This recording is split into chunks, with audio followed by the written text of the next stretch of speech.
Okay, so this one is for the YouTube people. This is Mr. Benji Sager. Hi. Is that how you say it? Yeah. Yeah, okay, cool. So Sager, like how a tiger says. like a what? Sager. Sager, god damn it. Okay, so basically I'll hop on, do my little spiel, introduce you, and then we'll just kind of hop right back into it, okay? Okay. Yeah. Okay.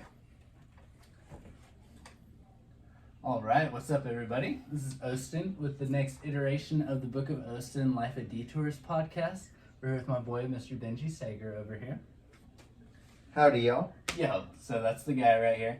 So before we start, I do want to just kind of give both you and Benji a little bit of like a rundown about what's about to go down here. So the Book of Austin Life of Detours podcast is basically, so whenever I went to write my book, the Book of Austin, right? Mm-hmm. I sat down with all my favorite friends and family and things like that, and I did interviews with them where we talked about our interactions. Like, so I sat down with them and basically tried to get our story from start to finish, like basically where I'm involved. And so what I kind of want to take from that and move into like other people is just kind of sitting down and kind of having people tell me like a little bit about their life story, because I mean everybody has a story like that, you know, like, and that's one thing about the book that I wrote is like anybody could have done that, you know what I mean? But it's like everybody has a story to tell, so I just kind of want to see what little things that you've been through that kind of led you to be in this room with me right now, basically. Okay. Yeah, so all the little detours that like led you this way, and then you ended up coming back this way, and then up and back and down and around, and then you end up sitting in this fucking chair drinking Topo Chico with me.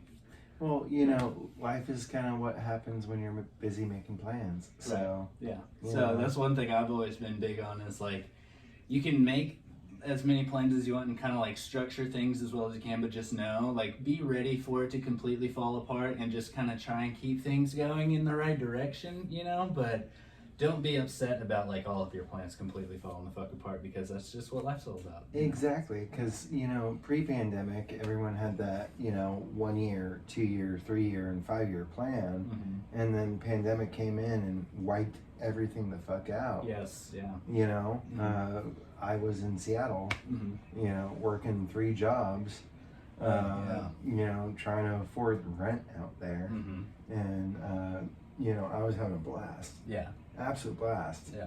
And then in 2 days, I lost all of my jobs. All 3 jobs. All at the same 3 jobs time. at the same time. Yeah. And, you know, twiddling my thumbs out there, Uh-huh. like with one 20-year-old What the hell am I cat. supposed to do, dude? Yeah, exactly. We're like, especially being in the service industry as we are, like, you know, one of the main draws to it is like it's something that you stay busy the whole time, you know what I mean? And like at least like 8 hours of your day, you have at least one little thing to do, and that's another thing about bartending in general, like in particular too. You have time to lean, you have time to clean. Yeah, you could always. You be know, doing something, there's you know? always something to do, and so you know that was like the first time in.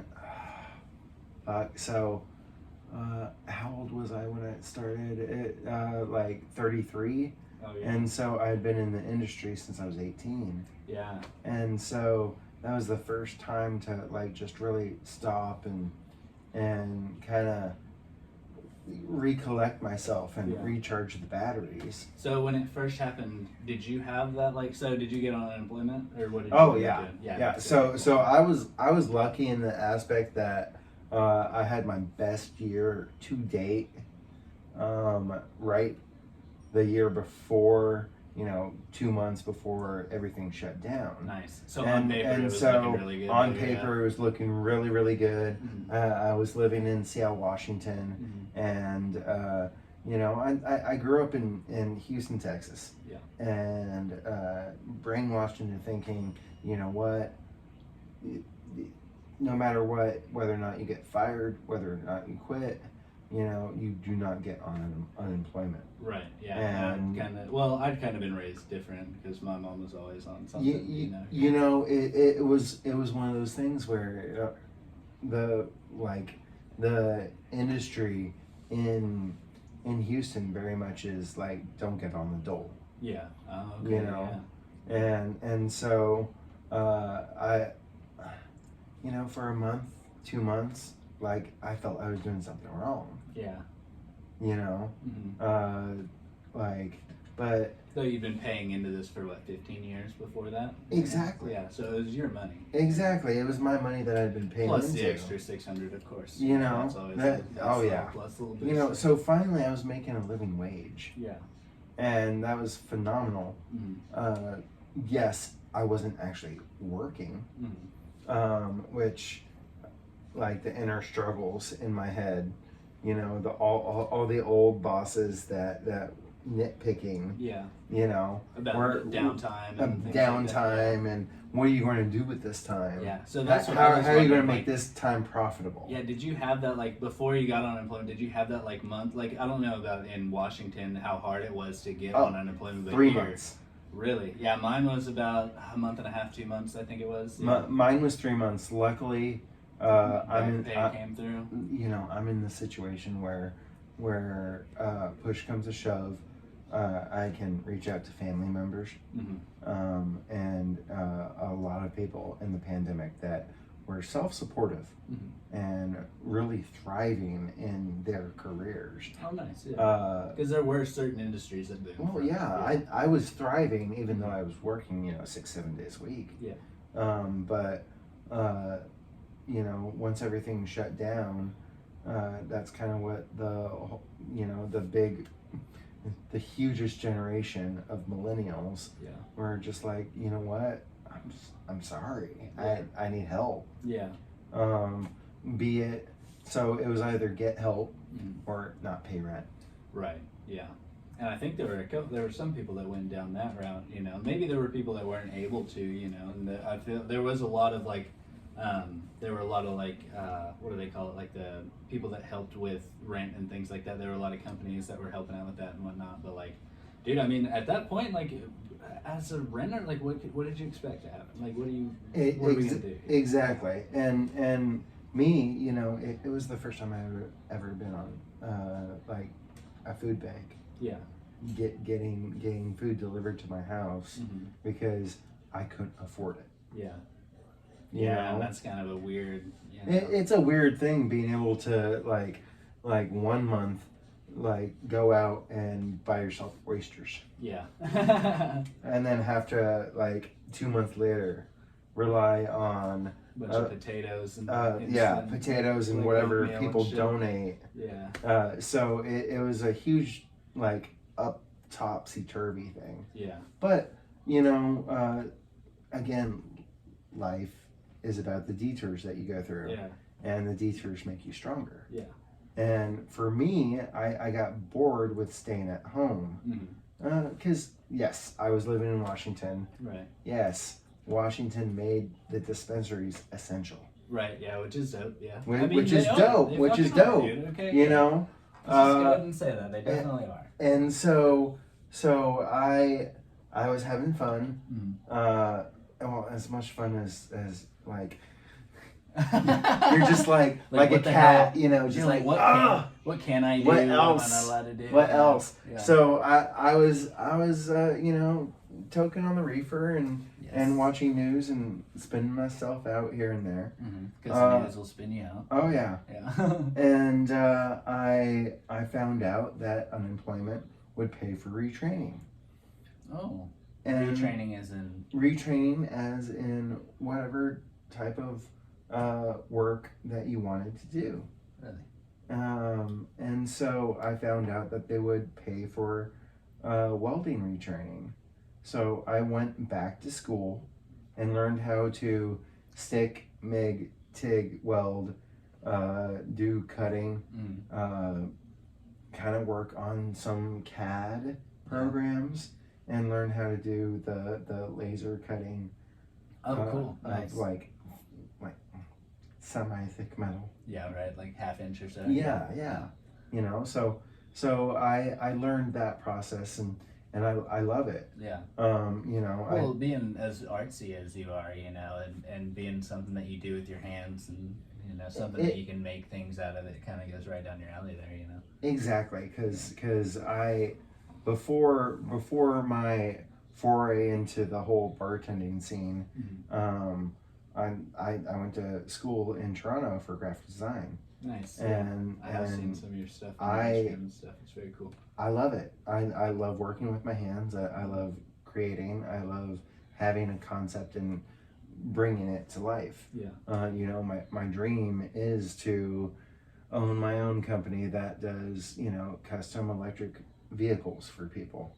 That's dope. You know, custom electric motorcycles, or, you know, are electric motorcycles a thing right now? I don't know if I've heard of those. So electric motorcycles are getting there. You know, of course, the end all be all, like most known name in motorcycles is Harley. Of course. And Livewire, they splintered off and they created their own company.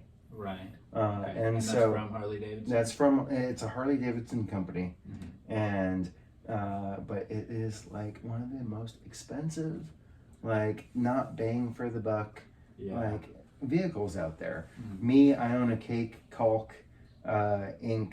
SL for street legal. So it's an electric dirt bike that is a wheelie machine that has all the indicators, has a big old fender with a license plate thing. Am I going to custom mod it? Yes.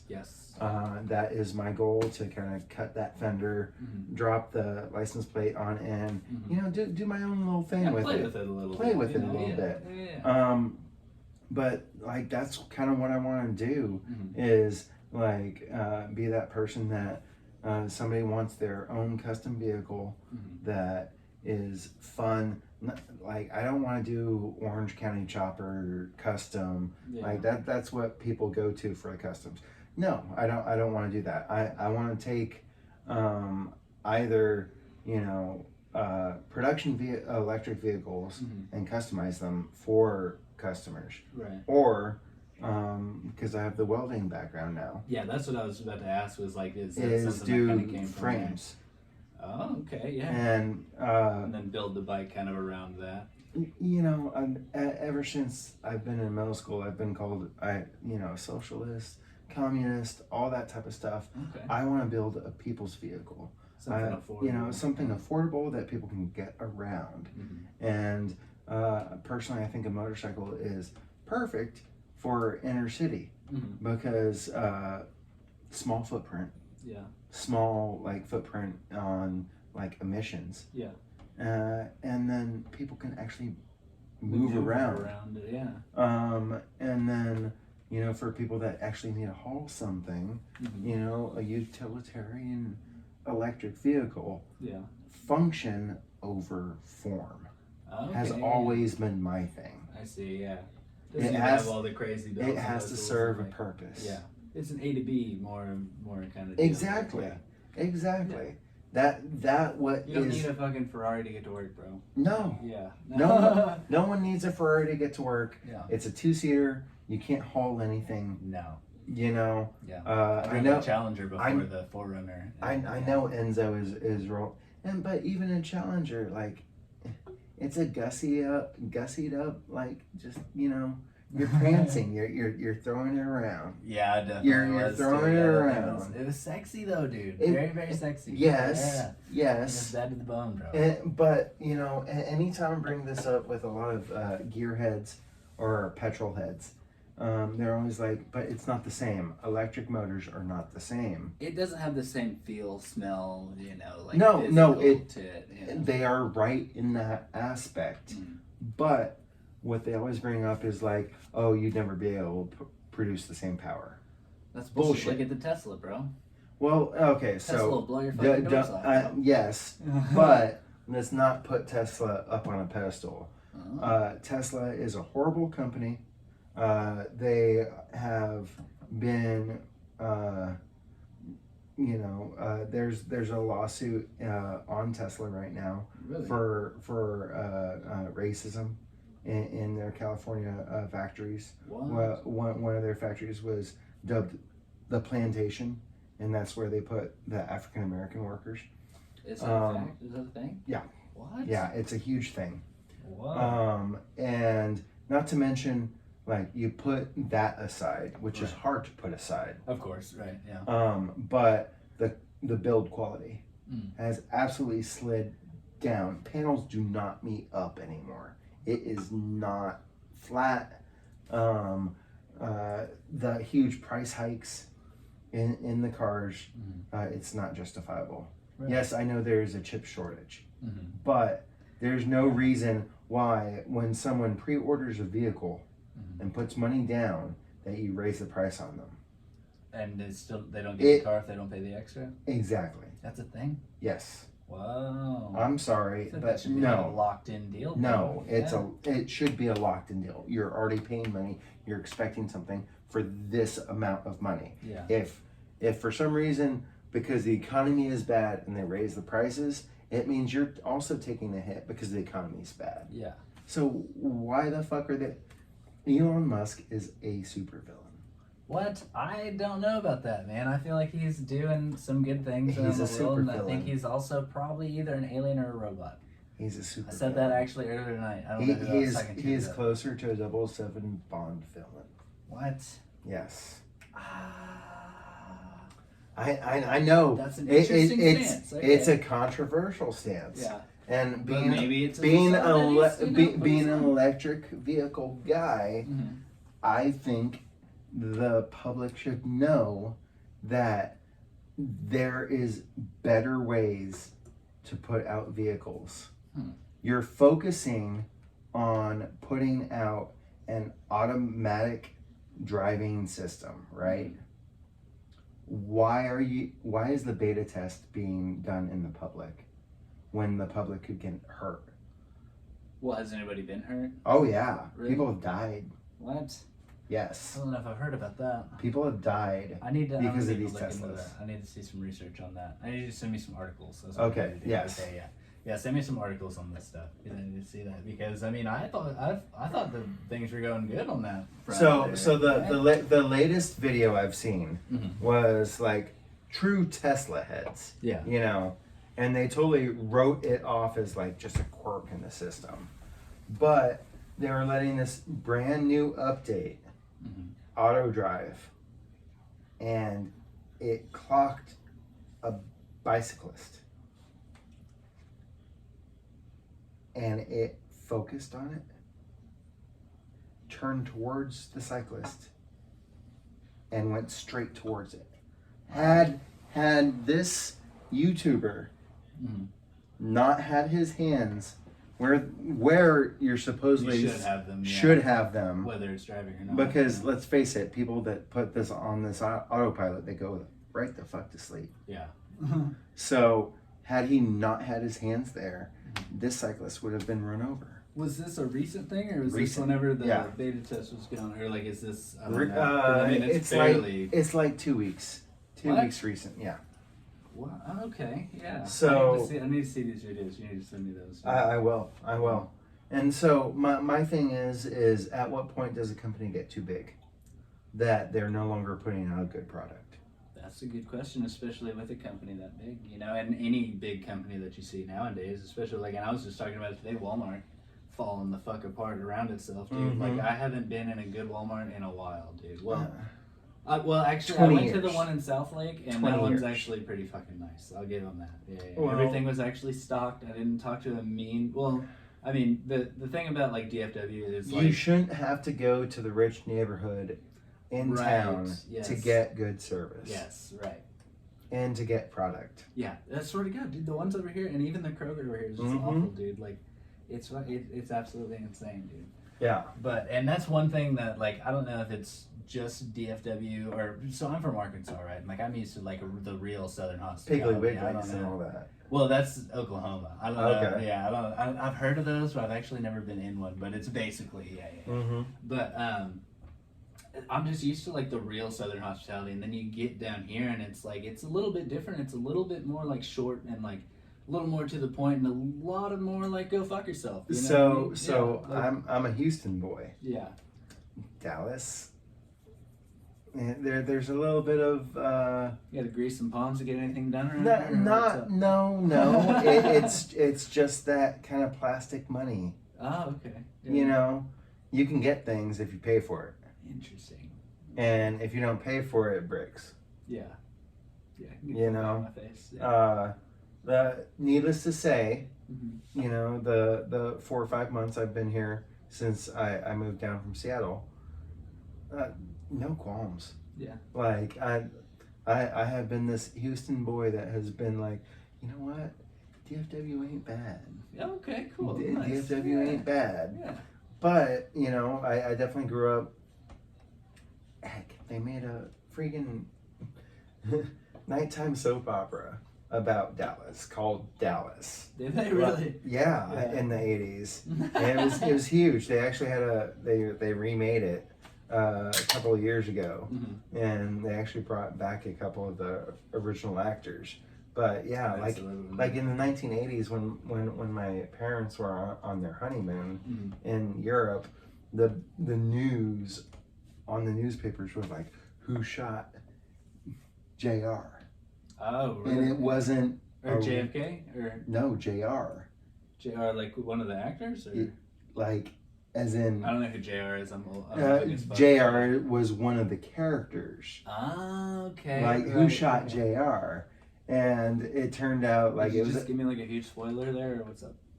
You're not gonna watch this. Right, It's an it's 80s nighttime soap opera. I don't know, man. You don't know. Well, here's the huge spoiler. They build it on up, and then they just write it off as a bad dream. What the fuck? Like a Lost kind of deal? Yeah. Like it's weird. Like we might be on a different planet. Needless to say, it was like the second time that they jumped the shark. You know, the first time was Fonzie jumping an actual shark, and that's when you knew Happy Days was over. Like, come on, you're jumping a shark. Yeah. In a leather jacket. Of course, yeah. I mean, he's the Fonzie, you know. bro. Come on, dude. But enough rambling. I don't know. I think we're on a pretty good little ramble here, and I think what we'll do is we'll just continue on kind of on that path, and then when we get back from a break here in a minute, we'll just get into the whole thing. But right now, let's just kind of like have a drink, take yourself a drink. Let's cheers here, buddy. Yeah. It's very good to see you. Good to talk to you. Great. So what's going on with Benji right now is what I want to know. We'll go ahead and start there, and then we'll take everything back later. But like, I know you're working over there in Deep Ellum right now, which is dope. Fucking Deep Ellum is very. It's nice. It's crazy. Yeah. It's fun. Fucking crazy. Yeah. Let's see. Deep Ellum. It has a bad rap. I don't know. I haven't heard a lot because I'm not really from here or anything. You know. So it has a bad rap recently in the sense of, you know, there has been some violence and there has been some things on the police blotter and all that stuff. Right. But you talking like the protest side of everything, or no? I'm just talking shootings and stabbings. Okay, cool. Yeah. You know, So just cut through the graciousness of it. But you know, I lived on the southeast side of Houston with bars on my windows. You know, crackheads knocking on my door, being like, "Hey, you have any money?" Oh shit! Yeah. I was like, No, get the fuck off my porch. Yeah, exactly. It's like, but you know, so Houston seems like it. I went there for a business trip a couple of years ago. I didn't grow up on the southeast side. I grew up on the west side. But this was after a long-term relationship that ended sourly. Of yours or of your parents? Of mine. Okay. And basically, you know, it was one of those things where it was a volatile breakup. Fueled by, you know, alcohol. As it normally does. Anything else or just alcohol? Alcohol and Adderall. If we're going literally was gonna say Adderall, but I didn't say it. Alcohol and Adderall. Let's face it. When you mix Adderall and Rumplemints together, you black out. Rumple, bro. Oh. Yeah, that's why I divorced her.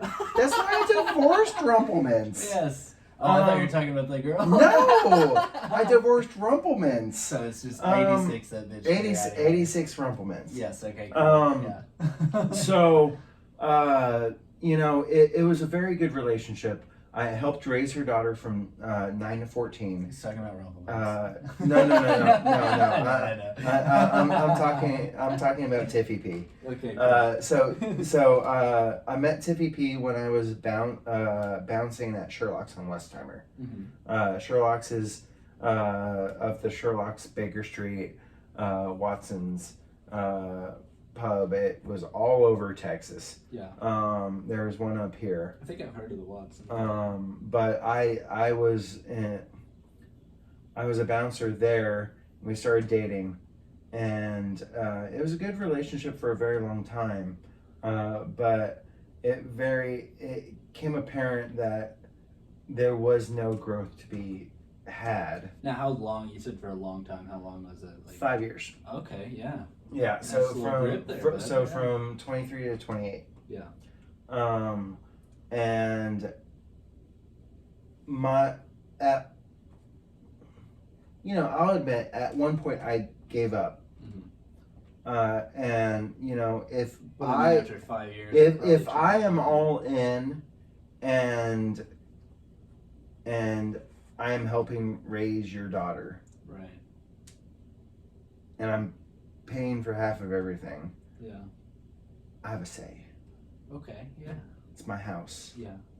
So it's my stepdad's house that we're living in. So what is the question here? Like, what was the other argument? Yeah, so we just, it was one of those things where we were both very non-confrontational. Mm-hmm. And it just, it soured. Yeah. Very slowly. It was something you're just letting little things like continue to slide on. And... We moved into my stepdad's house, mm-hmm. and we never unpacked. Wow. We unpacked certain things, but there were boxes everywhere. Yeah, and nobody said anything about it. Yeah. Every now and then it was like we should unpack. Mm-hmm. But our thing was, if we're not at work, we're out having fun. And are you working as much as I think you're probably working 6-7 days a week? Mm-hmm. Yeah. So the one day you have off, you go out and have fun. You're gonna fucking unpack. And if I don't have my off day with mm-hmm. Tiffany, I take Brianna on out for, as she said, sushi. Yeah. Because she loves sushi. Oh, that's cute. And heck, I was there. We were at the house. I gave her my Xbox mm-hmm. when I left, but I was at the house. She was on the Xbox. She came on in. Was like, "We need to go to the store."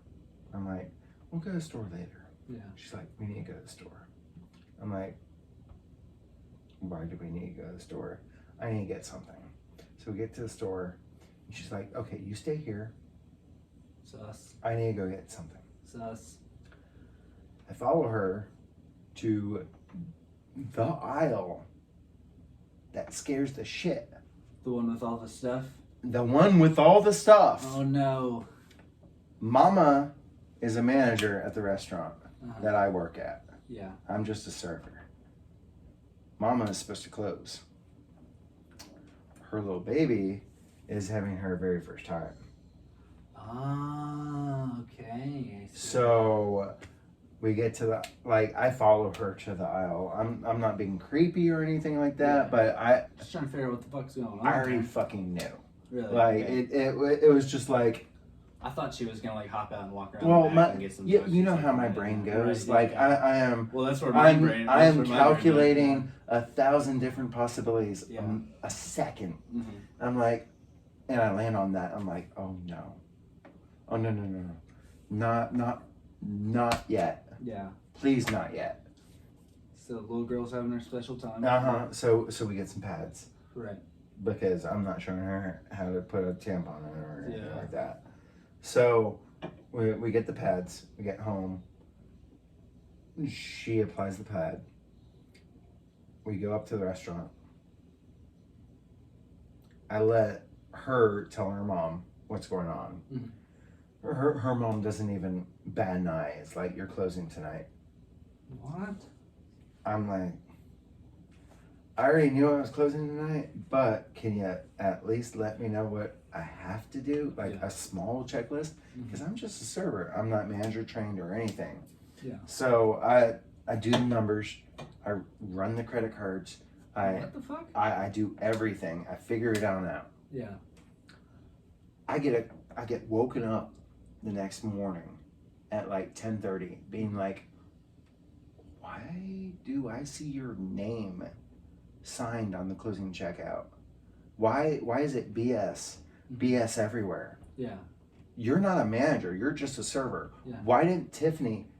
Did she get fucked up or? And I was like, Lincoln, you have a daughter, right? Yeah. He's like, yeah. And it's like, what happened when your daughter was like 10, 11, 12? All right, He's like, hold on, I gotta pause it. And then we'll keep going. No, okay, keep going. Yeah, we might put a beep, I don't know, we'll see. Go. He was like 10, 11. Wait, what the you did a good job. Nice, okay, yeah. And he just left it at that. We never talked about it. We never, like, because you know how Texas good old boys are. Yeah. It's like, we don't talk don't about women problems stuff, or anything like that. But, yeah, you know, I carte blanche after that. Yeah. Because I took care of my family. And, you know, I love Tiffy P. I love Brianna. I still check in on them. She's married, has the house she always wanted. Brianna, you know, after I left, she had some problems in school. She got hit. She has like a tumor right here, and she just had surgery on it. But you know, things are on the up and up for her. Yeah. But I love them through and through. Like they're my family. But you know, when you check all the boxes, yeah, and then that society tells you that you need to check to be happy. Yeah. Sorry, society doesn't want you to be happy. Yeah, there's still so you have to make yourself happy. Yeah. Well, we had the car, we had the kid, we each had our own car. Yeah. We had the kid, we had the house, we had the lawn. Yeah, jobs. We had jobs. Yeah. Yeah. Cat, dog. Okay, yeah. Did you have a white picket fence and a red front door, or what's up? We actually did have a red front door. I fucking know. But you know, we also had a red bedroom. Interesting. Never recommend it. Yeah, it sounds aggressive. Red is a passionate color. Yeah. Might be good for the boom boom bang bang. Yes, sir. Yeah. But also good for the boom boom bang bang. Ah, okay, yeah. Tiffy P bounced a wine bottle off my head, and that's why we. So that's where it ended right there. Yeah. No, you went back, didn't you, motherfucker? That was the final straw. Yeah. Okay. Yeah. I mean, of course, you know, a breakup is always going to be a long thing. You gotta. This sounds mend exactly your like. wounds This and sounds stuff. very similar to a relationship that I had that was fueled by Adderall and alcohol as well. Yeah. You know, Adderall and alcohol, great sex. Yeah. Oh well. Yeah.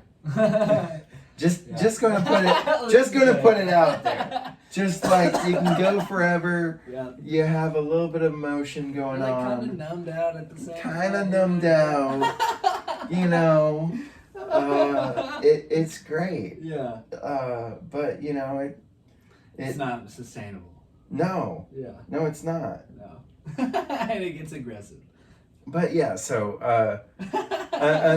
enough about relationships. Yeah, so now at this point, I think we should actually get back to Mm-hmm. the part of the life of Detours. I did like our little spiel there, though. I think that's going to be very. I just feel like that was some interesting stuff right there, dude. I think at work I had a good time. I think everybody's got a good time listening to that, dude. That's some good stuff.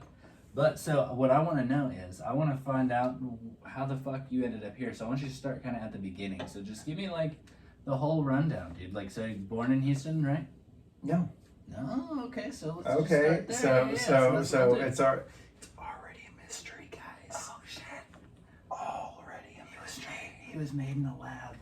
Yeah, you know, a glimmer in my daddy's eye. Yeah. In Anchorage, Alaska.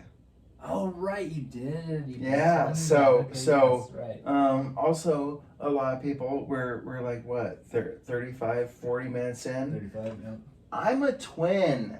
Yes. There's one more of me There's out another there. sexy motherfucker out here running around. No. Using Benji's name. To No. make credit Okay. cards. So I'm the sexy twin, Okay. and I have been told this multiple times. Right.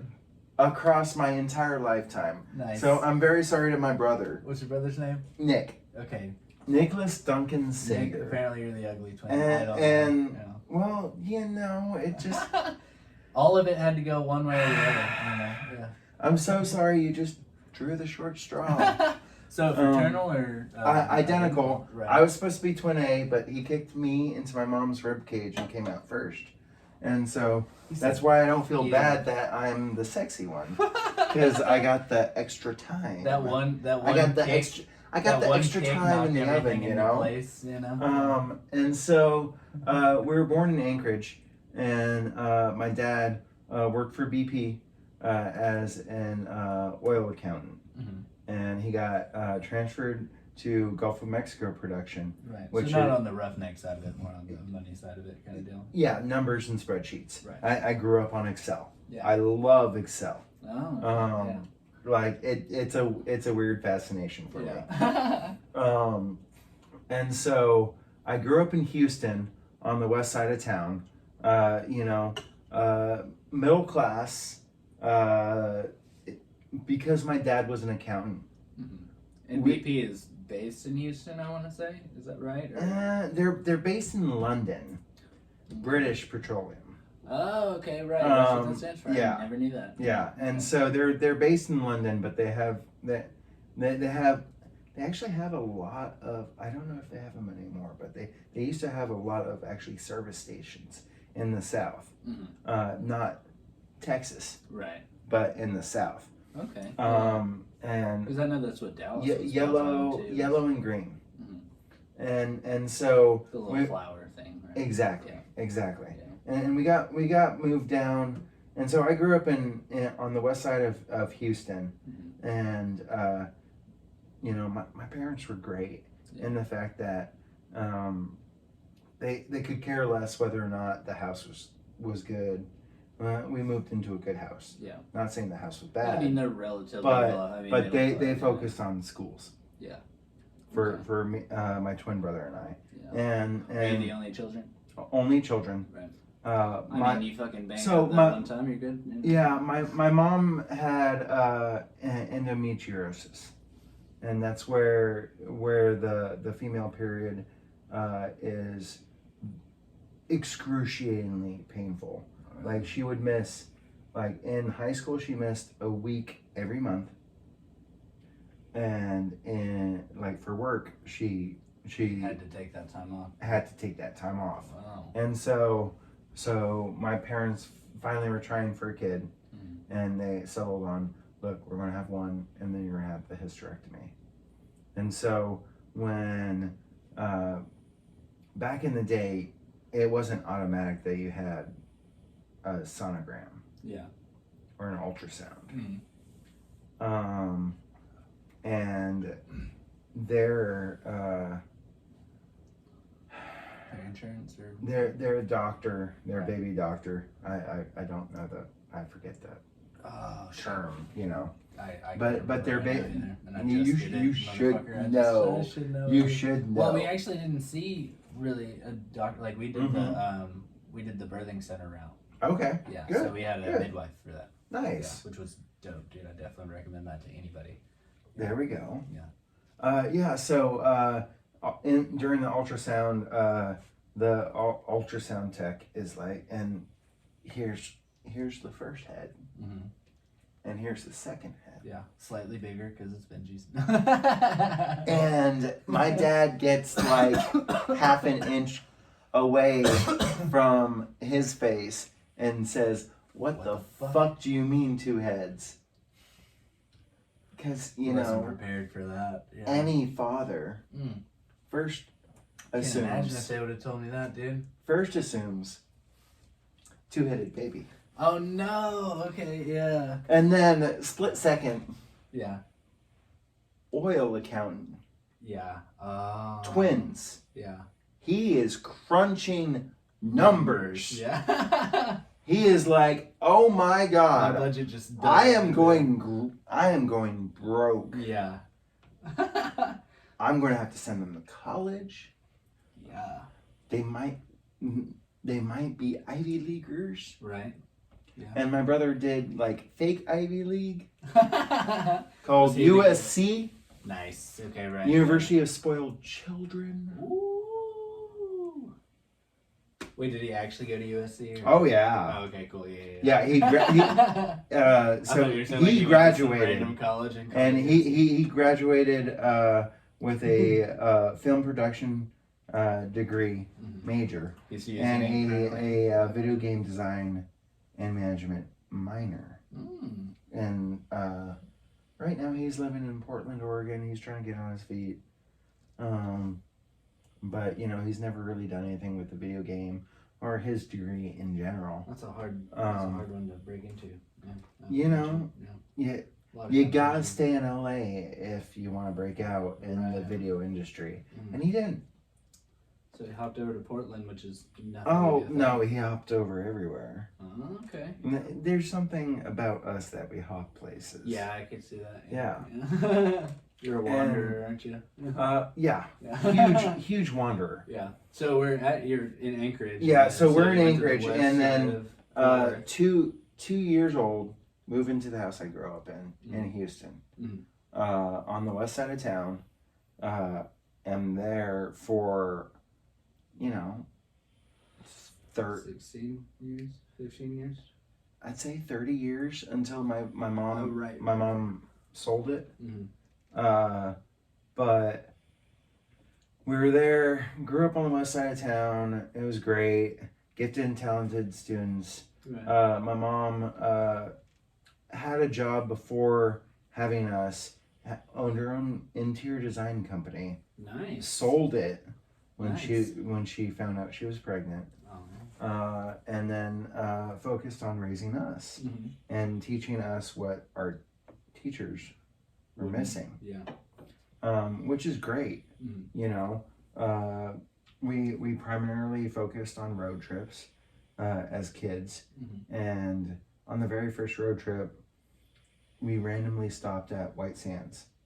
Nice. Out there in New Mexico. Okay. Just barely not East Texas. Oh, okay. Yeah. And found out there was a junior ranger program. Oh, okay. And so you could figure out this worksheet and fill out the paperwork and answer the questions, and then you get this little junior ranger badge. Nice. Yeah. And a little certificate and stuff. And I shit you not, that was like just wildfire. Like my parents were like, okay, so every state park, every national park that we drove by, they would stop. Yeah. It's a great time to have like. Do they all have that junior ranger deal, or? Well, back when we did it, yes. Okay, right. I sure hope so. Yeah. I sure hope so for your little one, because really and truly, you learn history, you learn geology, you learn biology, you learn geography. Yeah. Like it's like being a Boy Scout, but you don't have to be in a troop. Exactly. Yeah. Exactly. Okay. Like when I was 6, I wanted to be a park ranger. Oh really? Yeah. That's what I wanted to do. It's funny because Jeff's his nephew was a park ranger. Yeah, that's wild. It's a great vocation because you're just passing along the knowledge onto other people. Yeah. And keeping things safe out there. Yeah. And so we would do those little excursions, and then middle school and high school, I'd always been a part of swim team. Nice. Growing up. Summer league swim team. And then you have the swimmers, but you have long arms for sure. And long arms, a little bit of a V, not so much anymore because right. But water polo was offered, and the very first game, my twin brother and I were kind of nervous. Really? And so we set out and did the clock. Okay. And and stuff. Just want to spectate a little bit. And yeah. well, we wanted to see what the fuck we were getting into. Right. Yeah.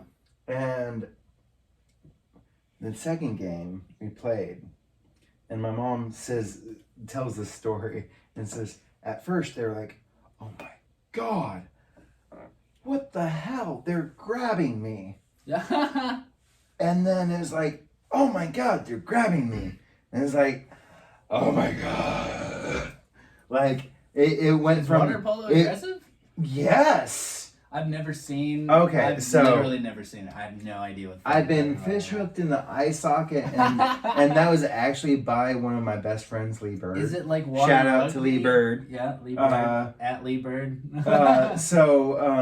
It is like there's fingernail checks so that you don't scratch on people. Yeah. In the state of Texas, they do toenail checks now.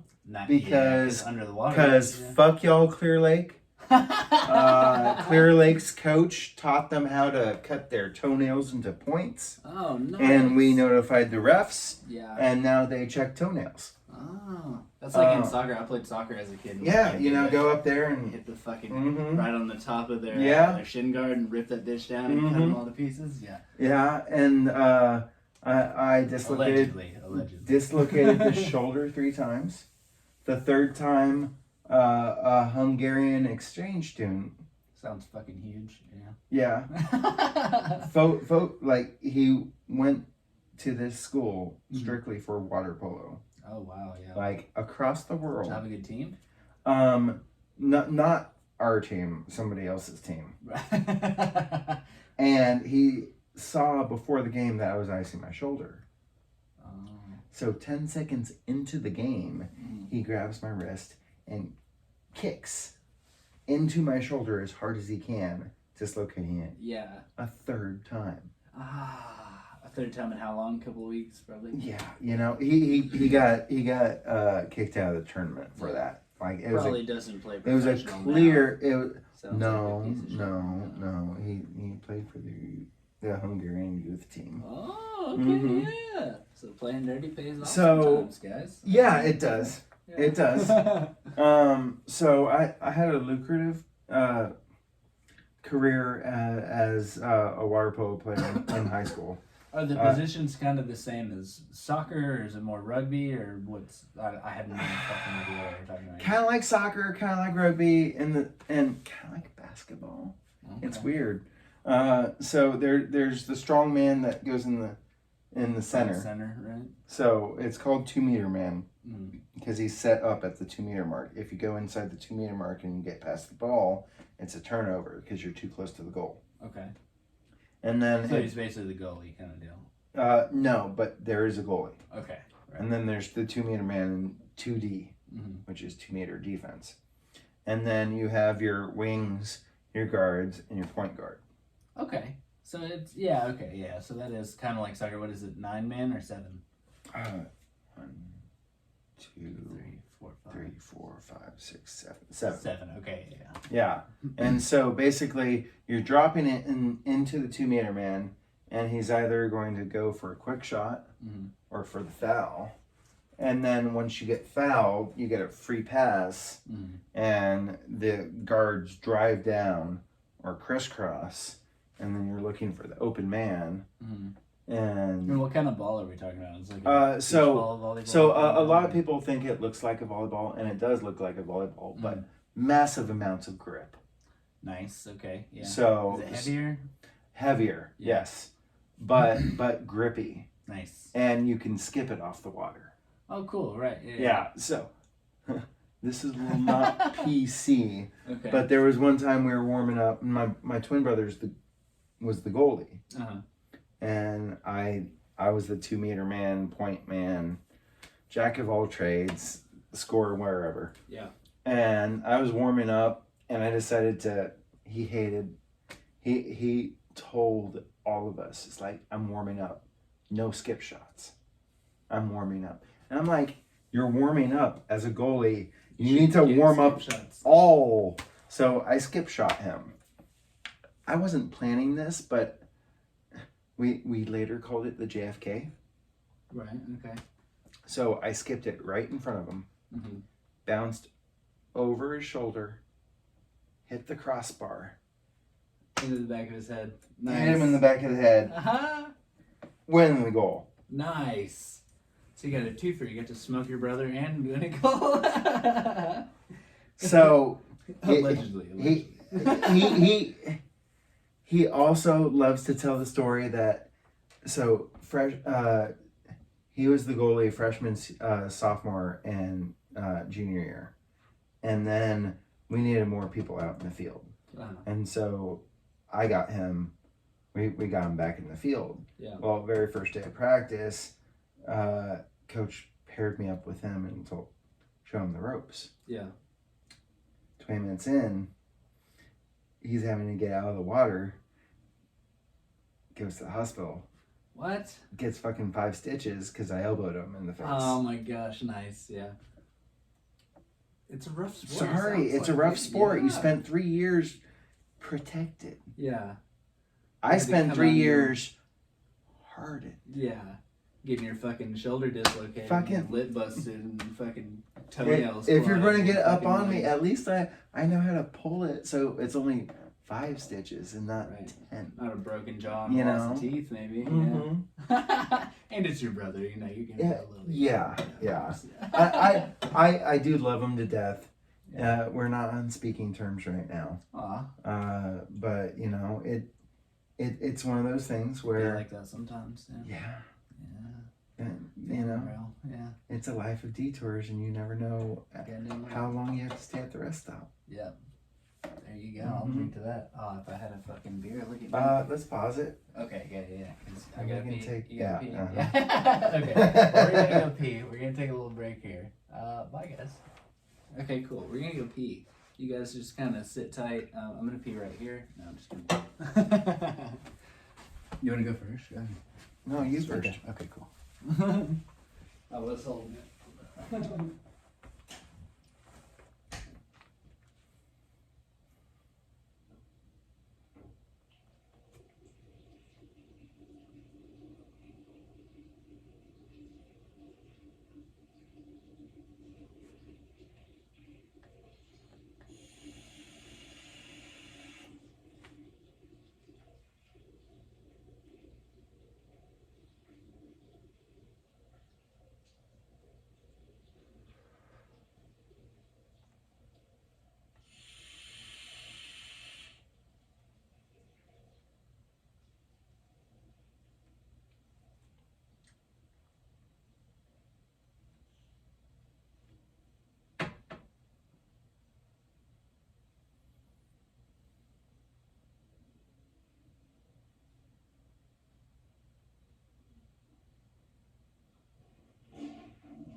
There you go, good sir. Check that. Thank you, sir.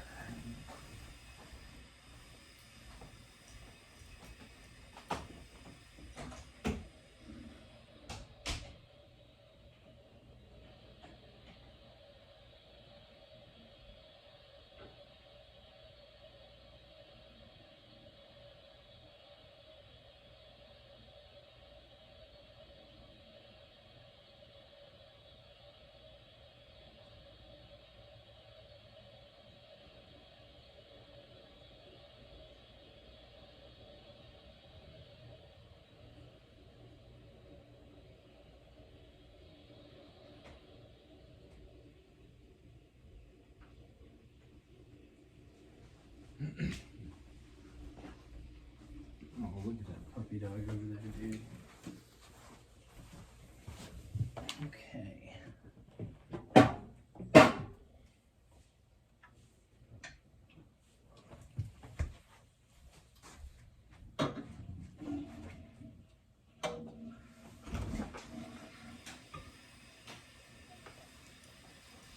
Okay. Haha. Ah. And there he is. Let's go ahead and do a little sound check real quick. Alright, what's up everybody? Toasted with the next iteration of the book of Toasted like the Detours. That was the first time to just really stop. voice. It'll be okay. So we did a little sound check there, and Benji's immediate reaction was, I hate my voice. It always sounds so different. Does it? Yeah. Oh, Well, yeah. I've kind of gotten, a little bit past that because I've been doing this, not only this for a little while, but whenever I was doing the book, I was doing videos like every week as well. So like I'd watch those and like, it takes a little bit of getting used to, man. Like it's fucking weird, dude. But like I think I'm kind of past that. But like sometimes, it still kind of gets you a little bit, man. But so we were just talking about. I am gonna go ahead and crack this cocoa right here. Oh wait, did I grab a fucking mango? I was trying to grab a fucking guava real quick, bro. Hold on. I was trying to save the mangoes for you. Let me see here. Okay, there we go. All right, so now I have the strawberry guava. I just love, so whenever you crack it by the fucking mic, it's just so crispy, dude. So crispy. So crispy. There we go. Nice. So we're into your water polo there, and so that was, did you play that all through high school? All throughout high school, junior year was kind of my most like lucrative year. Same. I made the Texas All-Star team.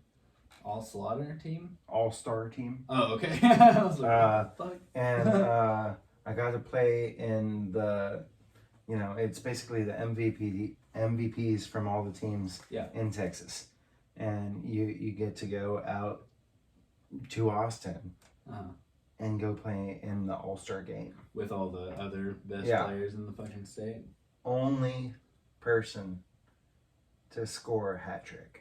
Nice, dude. 3 goals. Came in there and fucking showed them what's up, bro. Yeah. Cool. So one backhand from 2 meters, one nice drive from a guard position. So straight. How far out would you say? 7 meters. Nice. I love how they use meters in there. And then one 9-meter shot. Is it because it's water that we're using meters? No. So it's primarily a European sport.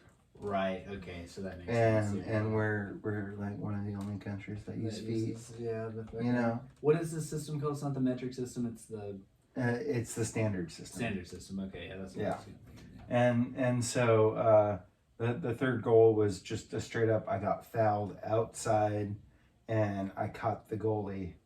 Basically had a free shot on him. Basically, just like lobbed it on up and just put it high corner. Nice. There's no way he was going to get to it. How big are these goals?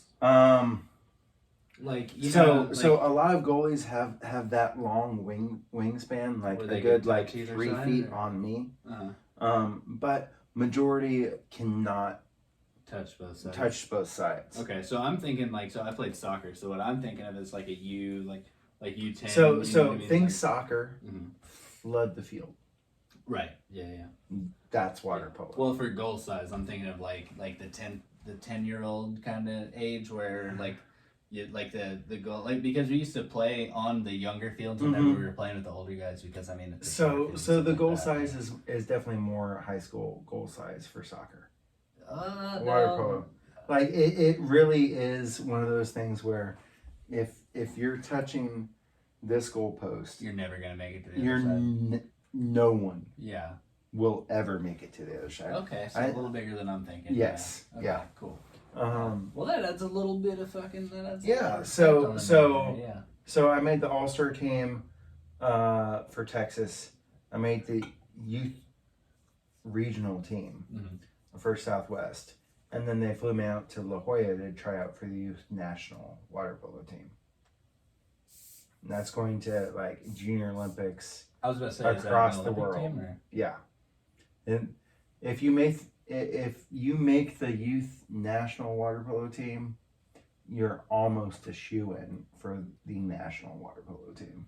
So what happened? What did you end up getting? I went out there for tryouts and realized like a lot of these college kids have been well, not college kids, but these California kids. Ooh. Had been live resin. That's fucking nice. That's actually got live resin in it too. That's crazy.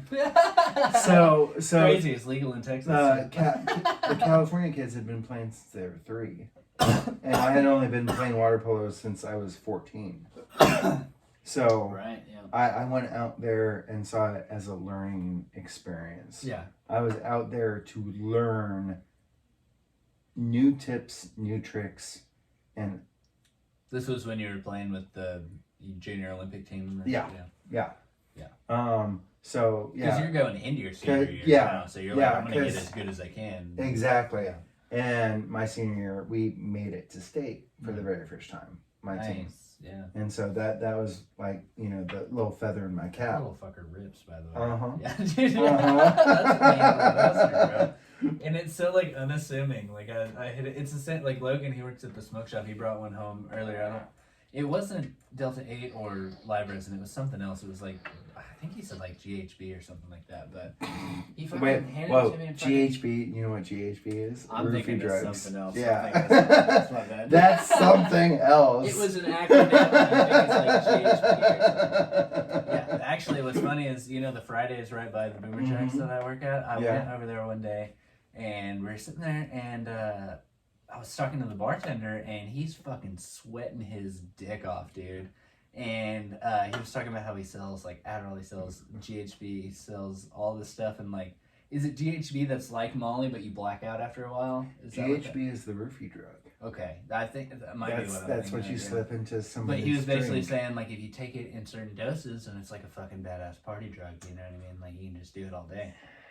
I don't know. That's what they say. Take on it. Yeah. Majority of the bad All drugs, I know is he was if you sweating take his them dick in off, working the shit out of this 3-compartment sink, bro. It sounds to me like he was on Adderall or Coke. No, he did sell me Adderall. So yeah. There we go. But he had, so there was a liquid in a little vial that he was squirting into his water, and he was drinking that, and he said it was, I want to say it was GHB. If it was GHB, it was heavily diluted, and it was to counteract the Adderall. Yeah. the clicks. the clicks of Adderall. Yeah. But yeah, like I absolutely loved playing water polo. I think eventually, once I get kind of situated here in Dallas, if I find a club team, I'll totally play. That's what I'm talking about. I'm ready to get back into soccer at some point, dude. Like, I still think I have, like, I know I still have the moves. I definitely don't have the cardio for it right now, but I'd love to get back to that point. But, like, if I could find a league around here, I would totally play. And see, that's the thing about water polo that I absolutely love is like, it's probably a lot of hard cardio, dude. A lot of cardio, a lot of sprinting. That sounds harder, honestly. But there's like, it's weird to say, but there's something that like high schoolers call old man strength. Yeah. Because in high school, like I played club water polo, and club water polo, you can all play against like the men's team, or the men's club team, and they're just that much stronger than you. They are, but they know when to swim and when not to. And the older you get, the more conservative you are on your fucking power muscles. bursts. Yeah, right, yeah. And so I totally want to be that old fogey that like goes and plays and like wrecks shop on these youngsters just because I know when to drive and when to fucking be lazy and float. This sounds interesting. I'd really like to fucking check this out. So I actually have my buddy Sydney. He actually works at Harlow. Okay. He's the assistant general manager right now, and he was basically a fucking shoe-in for the Olympic. It was the just regular swimming, like the sprints or whatever you do. Yeah. I'm like, dude, if you look at this guy, like he's got the fucking. He's got the V. He's got the V, bro. He's got the V. He's the exact specimen, and like he told me one time that he actually, in high school, like swam just under Michael Phelps' record in the 100 meter or something like that, but he got in some trouble in his senior year and wasn't able to do all that, but like should have fucking done it, you know what I mean? So I would really like to have you guys talk about this and like see what, because I mean that's a different kind of, like, did you do the sprint swimming as well? Yes, actually. Was it like a warm up or like a cardio deal? Or? Freshman year, I was the long distance swimmer. I swam the 200 and the 500. Yeah. And then sophomore year, we got a new coach. and he found out I could sprint.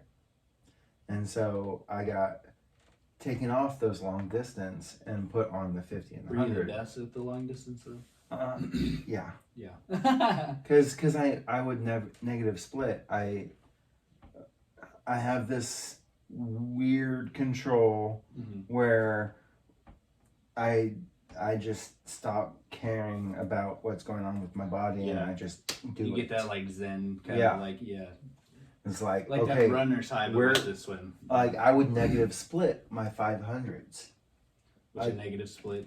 Which means your second half is faster than your first half. Right, which is what I always do too. Which is unheard of on 500s because most people sprint and then they just barely hold on. Yeah. And so my coach... So you'd be dropping behind in the first half and smoking them in the last one. No. There's some fast people out there. No, like really and truly, like my goal in the 500 was to sprint the first 200, coast for 50, go fast on 100, and then sprint the rest. Okay. So you still have 150 to go though. Oh yeah. Yeah. Okay. So when I got moved up to the 50 and the 100, I was like, thank you. Like I have. So I just get to do the last bit all the time. I just gotta go all out. Yeah. And not worry about slightly conserving the energy. You're not gonna hurt yourself. Right? Exactly. Yeah. And you're a high schooler. You're good, bro. Yeah. just like dropping an energy drink right before the race. Like take a scuba pre-workout with no water. Like. Yeah, exactly. But I loved it. I was the sprinter. If I can remember my time for the 100, I think I got down to 51, which is that fast? It's fucking insane. Okay, cool. Yeah. It's not record or anything, but it was fast. Needless to say, I was faster than the USA swimmers. Nice. Okay. And for someone that just does or primarily did summer league and never was a USA swimmer, which was full-time club swimming. Yeah. No breaks. Yeah. It was great. Yeah. The fact is the second I got a taste of water polo, I swam to play water polo. Okay. Yeah. Because you couldn't play water polo and not swim. You're in the water, And so, like I played in high school. These were my seasons: fall water polo, winter swimming, spring water polo, summer swimming and water polo. Nice. Like so you're in the water, no break. Fucking time. I was a pool rat. Yeah. I was a fucking pool rat. Yeah, that's so crazy because it's like a clique amongst itself, like. Yes. Yeah. And the absurdity, the absurdity that happens when you are a part of the aquatic team. Yeah, well, I feel like there's definitely like those really rich swimmers, and then there's the kids that use the public pool, like there's that. And I was that neighborhood pool rat. Yeah. Like I lived on the street that my neighborhood pool was on. Nice. Did your parents do that on purpose? Yes. Yeah. We had to cross the not major street, but the major street in the neighborhood to get there, and that was the barrier for my mom to be like, you can't walk to the pool by yourself, until you're old enough. Yeah. But yeah, we were pool rats. Heck, my summer league swim team, I coached it for 3 years. After high school? Well, the first year I was still in high school. I was the senior 18-year-old coach. Nice. Teaching other kids. And then for 2 years I came back from college to coach. Yeah. I designed the logo that year. Because you're a graphic design major? Yeah, right. And I tattooed it on me. It's one. I think it was like. Is it somewhere where we can see it? Or is it... I think it was my third tattoo right there. little piranha with a big old. Is that a skull piranha? Yeah. Nice. It's totally a skull piranha. Yeah, that's dope. And speaking of which, I would like to talk to you about this whole graphic design deal because yeah, we need stuff all the fucking time. Okay. Yeah, I do need one for this particular episode. I got you. Too. I got you on that. Yeah. So I designed the logo. I coached. One of the most rewarding jobs I've ever had. Yeah. Also taught me how to deal with Karens. Because parents suck, dude. Especially the ones that are good. Yeah. Like. Yeah, I coached a soccer team for. Like the ones that are mediocre to good to slightly good, mm-hmm. you don't have to worry about. Yeah. Like you can put them in whatever race you want. Mm-hmm. But the second you take one of the good ones, you take them out of the race that they're good in, and you're trying to test their boundaries. Trying to make the kid better. Yeah, exactly. But they have that one track mind of. And you get a fucking earful from the parents. Yeah. Are you gonna let me do my fucking job or what's exactly? Going on? What's funny is the soccer team that I coached for a little while, the coach above, like I was an assistant head coach to somebody, and he had got me on because we worked together, and he actually got fired because he was trying to teach them how to fucking play soccer, and they were like, just let him play soccer, like they didn't know how to do fucking corner kicks, they didn't know mm-hmm. how to do any like the fucking what the fuck am I trying to think of? Like the foul kicks, basically. You know what I mean? Like anytime there was a stoppage, they had no idea what the fuck to do. Penalty kick. Yeah. They had nothing around that, and it was basically like, because I mean, these kids were like 10. You know what I mean? Like until you're about 8, like you're just fucking running up and down the field, mm-hmm. fucking around. You know what I mean? Mm-hmm. At a certain point, you have to teach them these little things about like throw-ins and like fucking penalty kicks. Penalty kicks. Yeah. Like little steals and stuff. All that stuff, and a certain strategy to the game. You know what I mean? Well, you're no longer just one person trying to run through everybody. Adding more tools to the toolbox. And these parents were not ready, bro. These parents were fucking idiots. Yeah, dude. Yeah. I crazy. I get it. Because I was a head coach. Mm-hmm.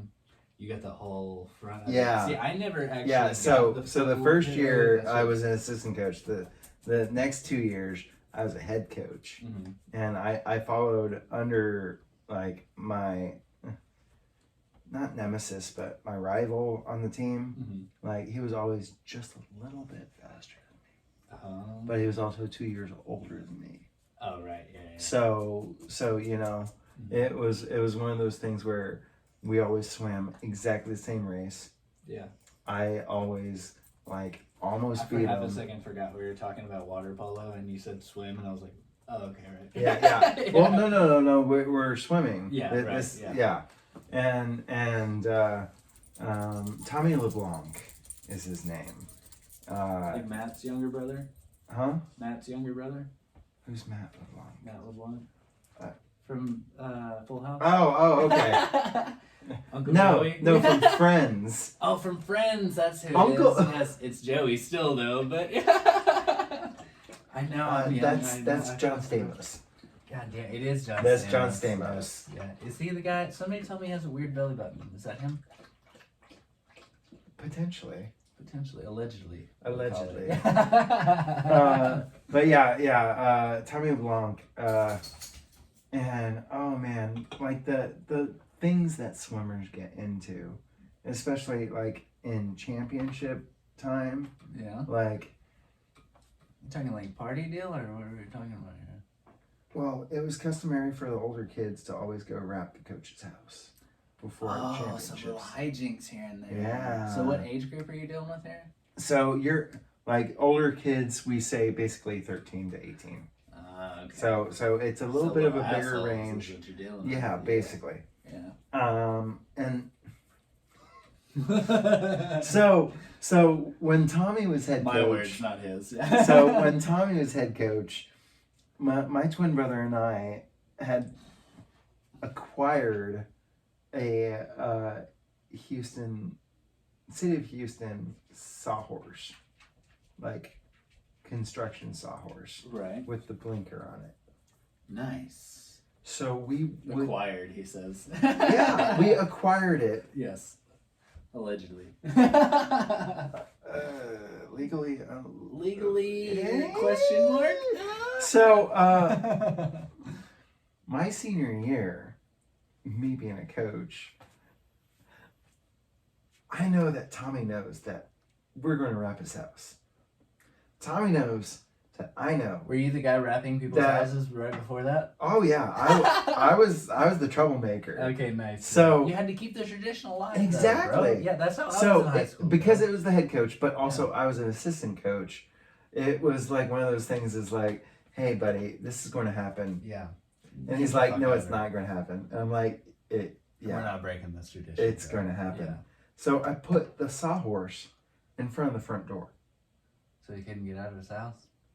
Well, they're not. Front doors big, open right. inside. Yeah. So we're wrapping the house. And all of a sudden he realizes we're wrapping the house. Are you talking about with toilet paper? Okay, right. Yeah, like long bombs. Yeah. You know? Long bombs. These are swimmers with long arms. Yeah, exactly. They get a little heft to it. You know, swimmers make the best grenadiers. Hey, okay. Yeah, throwing grenades. Right. That's basically cool. what. Yeah. And all of a sudden we hear a little bit of a sound coming from inside. So we very quickly, roll into. Everyone has a minivan. So everyone just pops in. We were prepared. We took the middle seats out. Mm-hmm. Everyone pops in. How many kids do you have in this fucking van? Allegedly. I plead the fifth. Yes, okay, cool. Plead the fifth. Yes. This may or may not have happened. Needless to say, Tommy told me what happened. And he heard us outside. And he grabbed his paintball gun and was going to shoot us with it. And opened the door and started running outside. Got clothesline. Ran straight into that sawhorse. Nice. And that's not going to move easily. No. It took you and your brother probably to get that out of there. Yeah. That's amazing. So, flash forward to me being the head coach. You deserve it, really, motherfucker. I did. Yes. I did. But I knew it was going to happen, right? Oh, no, you didn't, did you? Tommy grabbed his paintball gun, right? Right. What'd you grab? My paintball gun. Nice. I was waiting on the roof. I was waiting on the roof to shoot these kids. Were you gonna let him get a good couple lobs in? Or? Oh, I totally let them have their fun. I let them have their because it's a team building exercise actually. Like really, it's a camaraderie. It's like we're going to do this. Do something slightly illegal if you're even gonna call it that. You know? It's not. No, because you're not pressing charges. No, no one's pressing charges. No. But needless to say, the yowls. How many kids did you get? Oh, like 6 or 7. Were you pretty accurate with your paintball gun? It's me. Yeah, you're right. Yeah, he's just accurate. He's a precision. I'm efficient. Yeah. I'm efficient. Efficient. Okay, yes, that's right. And it was great. Needless to say, it was great seeing the welts. Because they have to go to very practice? next day. No, not practice. The championships. Nice, dude. Because we always did it between preliminaries and championships, and so. Are you saying you always made it to the championships? Okay. Well. Yeah, you don't have to say so it's a small summer league swim team, and it's a small summer league. Yeah. So 4 teams. Oh, okay. Everyone so it's a preliminary. Everyone shows up to the preliminaries, and whoever makes it to the final heat goes to the finals. Yeah. And so, like half the people wrapping my house weren't swimming in the next day. Oh. But those that were. Yeah. I was always like, "What's that? What is that? What is that? What's that?" That's crazy. Huh. Weird how that happened. Yeah, it's almost like I saw it coming or something. Yeah, exactly. Weird. You know, the one person that has been a part of this for like fucking 5 years before this. So you were a coach the second year, right? Did they show up with paintball guns the next year? No, they didn't. That would have been my move. You know, 100%, dude. The second year, I just kind of let it go on. Like, you had to show them that you knew what was going on first. I did the weird thing. I let it go on, and then I slowly crept up behind them while it's happening. It's like, that's a good job. Yeah, you guys really kind of like, got did you get thing? this area over here? And they're like, oh, good idea. Wait, what the? What the fuck? Okay, let me help you. Oh, that's awesome. I leaned into it a little bit. So you said this was you coming back from college, right? Oh yeah. Okay. Yeah. So where did you go to college? I went to uni in Toronto. Nice. Or north of Toronto in North York at York University. Toronto, Canada? Yep. Really? Yeah. Okay. And so I know out-of-state college is expensive. Is out-of-country college? Not for a dual citizen. So very well played. Yeah. My mom was born in Edmonton, Canada. And you were born in Alaska? Well, I guess I was born in Alaska, but because my mom's Canadian, I got dual citizenship. Okay, nice. And so, you know, it was cheaper than going to A&M or UT. Nice. Okay. Yeah. And so better school. The original plan was to go up there for film production. Right. My twin brother and I were going to be directors, and we were going to do films and all that. And then he got into USC for film production. Right. Which, you know, Francis Ford Coppola, George Lucas. Like, was it something that he, like, you applied for too? Like, he got it and you didn't? Or was it, like, something that you didn't really give a fuck about? Fuck California. I didn't want to go to California. Okay, right. I had already been there. You're an Alaska boy. I had already been there with water polo. Oh, right. Okay. Yeah, for the Junior Olympics and to try out for the youth national team. And so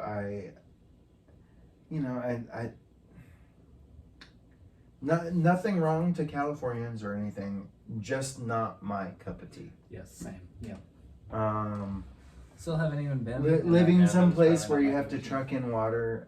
I just don't think it's sustainable.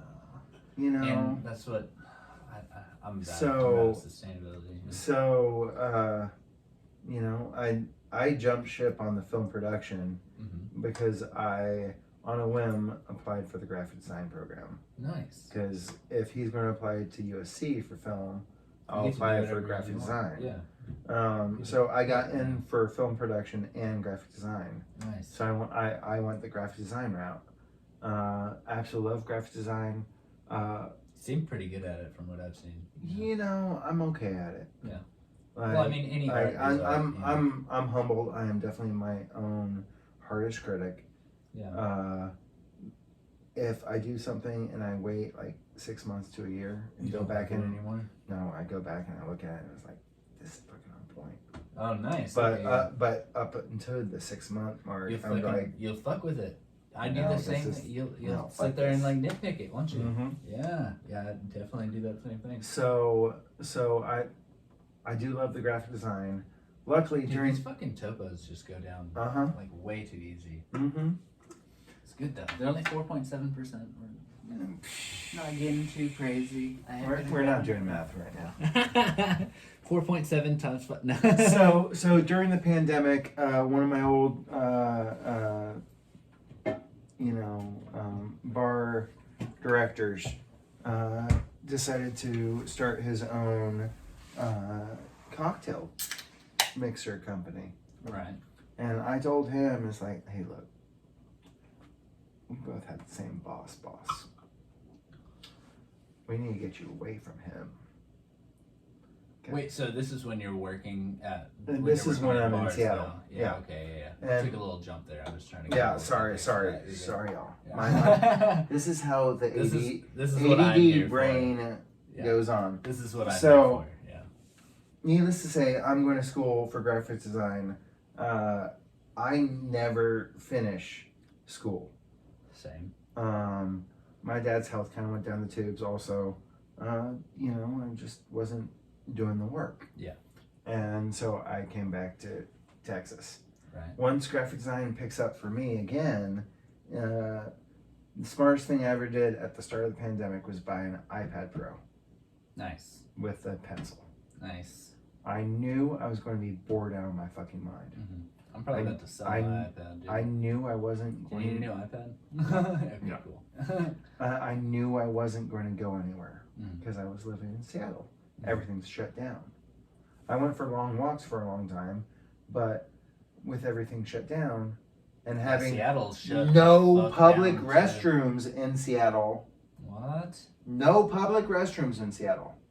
And with everything shut down, I resorted to finding garages to pee in.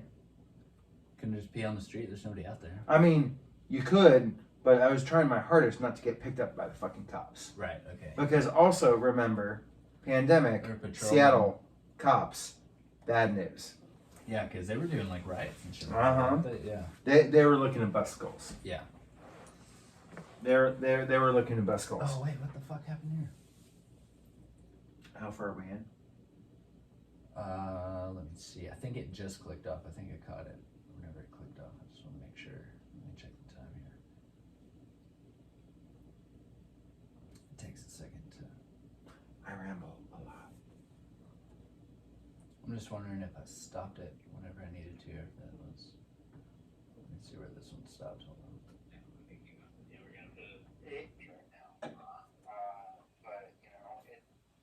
It's one of those things where let's pause it. So that was the P1. Okay, so yeah, we did just probably get the 30-minute mark right there. Yeah, 29:59 there. Sweet. Okay, so let me just make sure where we dropped off there. Mm-hmm. And so I came back to Texas. Once graphic design picks up for me again, smartest thing I ever did at the start of the pandemic was buy an iPad Pro. Okay. Nice. With the okay. So I knew I was. Nice. Okay. Yeah, that's my bad. I definitely should have been watching the time. The 30 minutes is a gift and a curse. You know what I mean? Mm-hmm. Like if we needed to go to the bathroom or something now, but whenever we're in deep conversation, it does kind of get in the way like that. Okay, so we did just time out a little bit just for a second, so there's probably going to be a weird little beep like right in the middle of that. And maybe some overlapping of what we were saying beforehand, right. But at the start of the pandemic, I bought an iPad Pro, got the Procreate app, and just started doodling. And that's what I call my artwork. Right. Is doodles, because it's not necessarily creating nothing from something. Yeah. Or something from nothing. So I've noticed you take like pictures or like something. Yeah. So I have a huge background in photography. Being a graphics designer, like I did my own shots. Yeah. And so huge background in photography, but you know, I have a drawing background, I have a painting background. I took ceramics in high school. Nice. I was the only person that could work the wheel and actually get a cylinder. Nice. So how does that feel? I bet that feels so fucking good, dude. I saw. You know what I think of every time I think of that? The movie Ghost. It not gonna lie, it is one of the most essential ways to make art. Yeah. Because you just have to be in tune with it, and like some days you just don't got it. Really? Yeah. Some days it's just like Same not sex, working. Dude, yeah. You know? Some days you're just not on.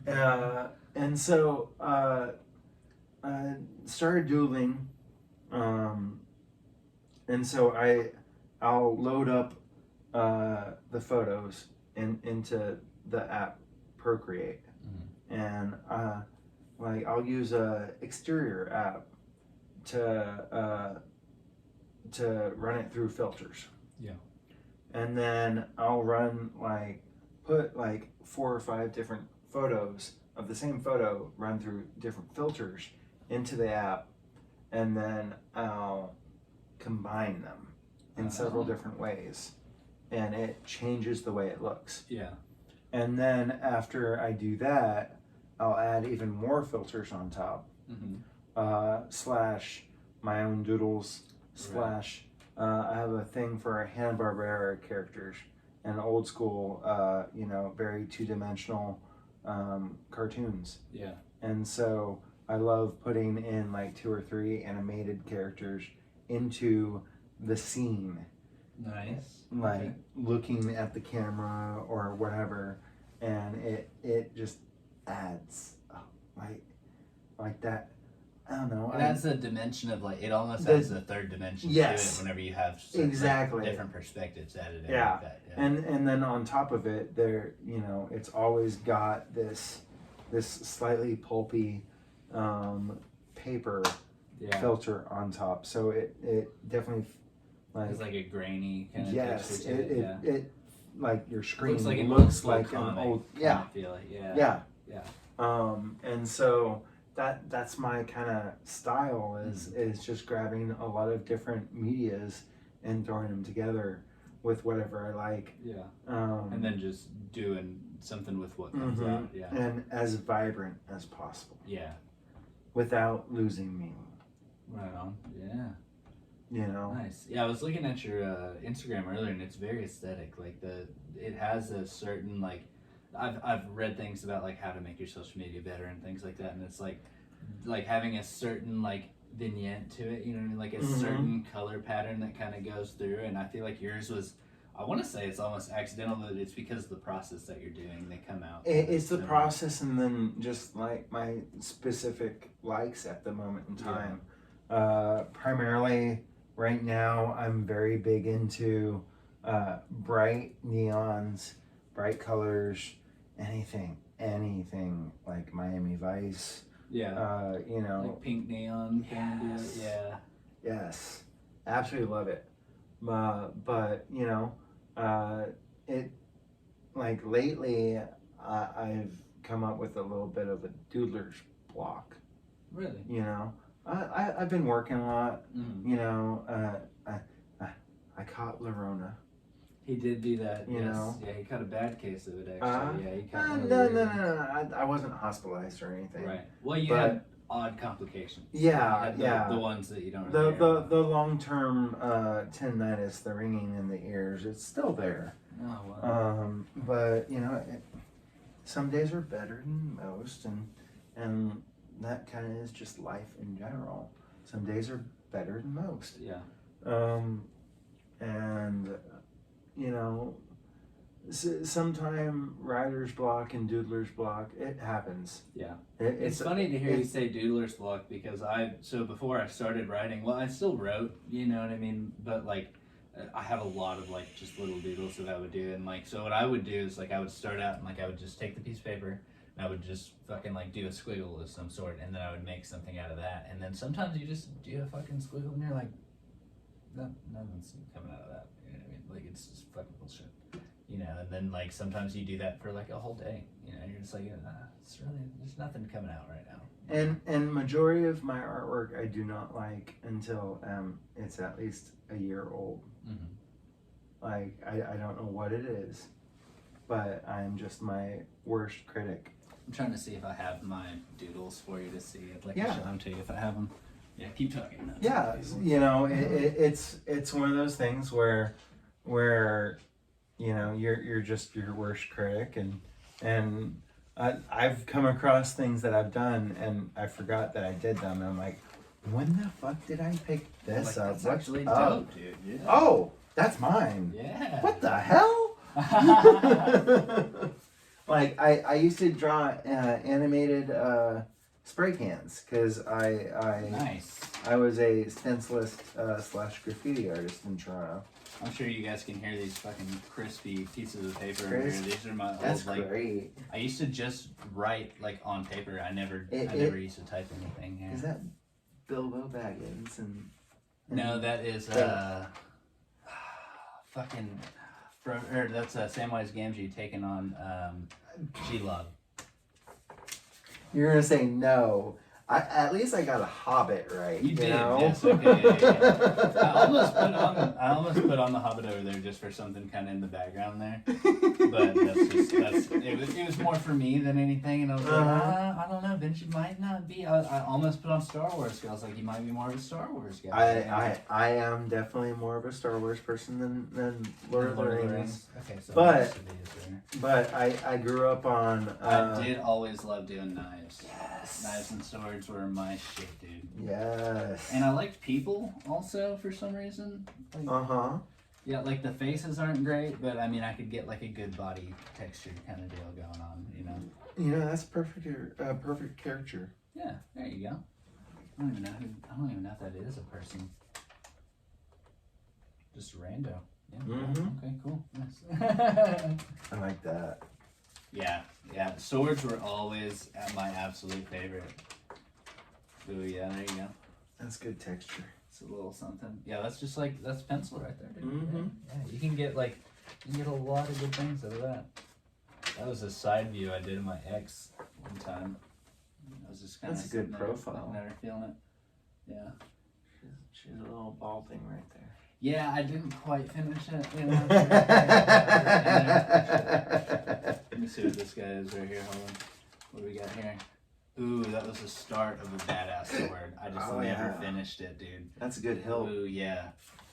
It was actually the drawing of a sword that I had that I gave to my sister's baby daddy, I guess we'll call him. But they were together for a while. I'm like, he's a fucking cool dude. He's an axe thrower is basically what he does for a living. And I was like, dude, I gotta give him a sword. He gave me a fucking hatchet in return. So yeah, that was the trade that I made. That's great. Yeah, dude, you should have seen that fucking sword. I'll take a picture of it if I ever see it again. I fucking love that thing, dude. It's beautiful. But yeah, so I have no idea where the fuck we were at just now. Dueling. Yes. Yeah, so you're in your graphic design. Graphic design. So I was dueling. And one of my ex-bosses saw that I was doodling, and he started his own cocktail mixer company.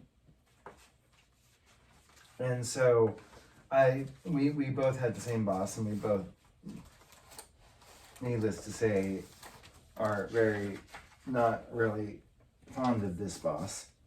And you know, he was very upfront and was like, look, I can't pay you what you're worth. I'm like, it's okay. Your boss was, or the guy you were planning on doing business with? The guy I was planning on doing the graphic design for. I can't pay you what you're worth. And I was like, look, I don't care about that right now. Yeah. You pay me what you can pay me. Yeah. But I'll do everything to make this business successful. We need to make this professional, and we need to make this successful, so you can get away from him. Yeah. And so that you can run this and focus on this.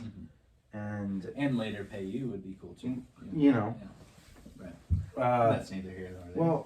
Well, at the end of the day, you know, I'm a 1% owner of the company. Nice. Okay, yeah. Is it still up and running now? Yeah, up and running now. Looking Glass Botanicals mixer company. Are we talking like ginger beer and like things like that, or no? We're talking about like straight up like you know, your spirit, like agave or whiskey or gin, and you pour the mixture on in, you shake it on up or you stir it on up. Oh, okay. And that's your cocktail. Nice. So basically semi-craft cocktails at home. For the ratchet people listening to mine, it's Long Island. All you have to do is add the shit into it. You know what I mean? Or like it's a margarita, but all you have to do is add tequila. Thank you for changing that. Because Long Island, no. Yeah. Because you have to add 4 different experiences into that one, right? But yeah, basically. Yeah. You know, it's so that you can enjoy the bar at home. That's cool. Okay. You know? Yeah. You don't have to measure anything out. You just put, you know, a certain amount of this in there. And you know, we've been in talks with a couple of the big frou-frou companies that you can find Cuisinart and mixers and you know, it starts with a W and ends with an S.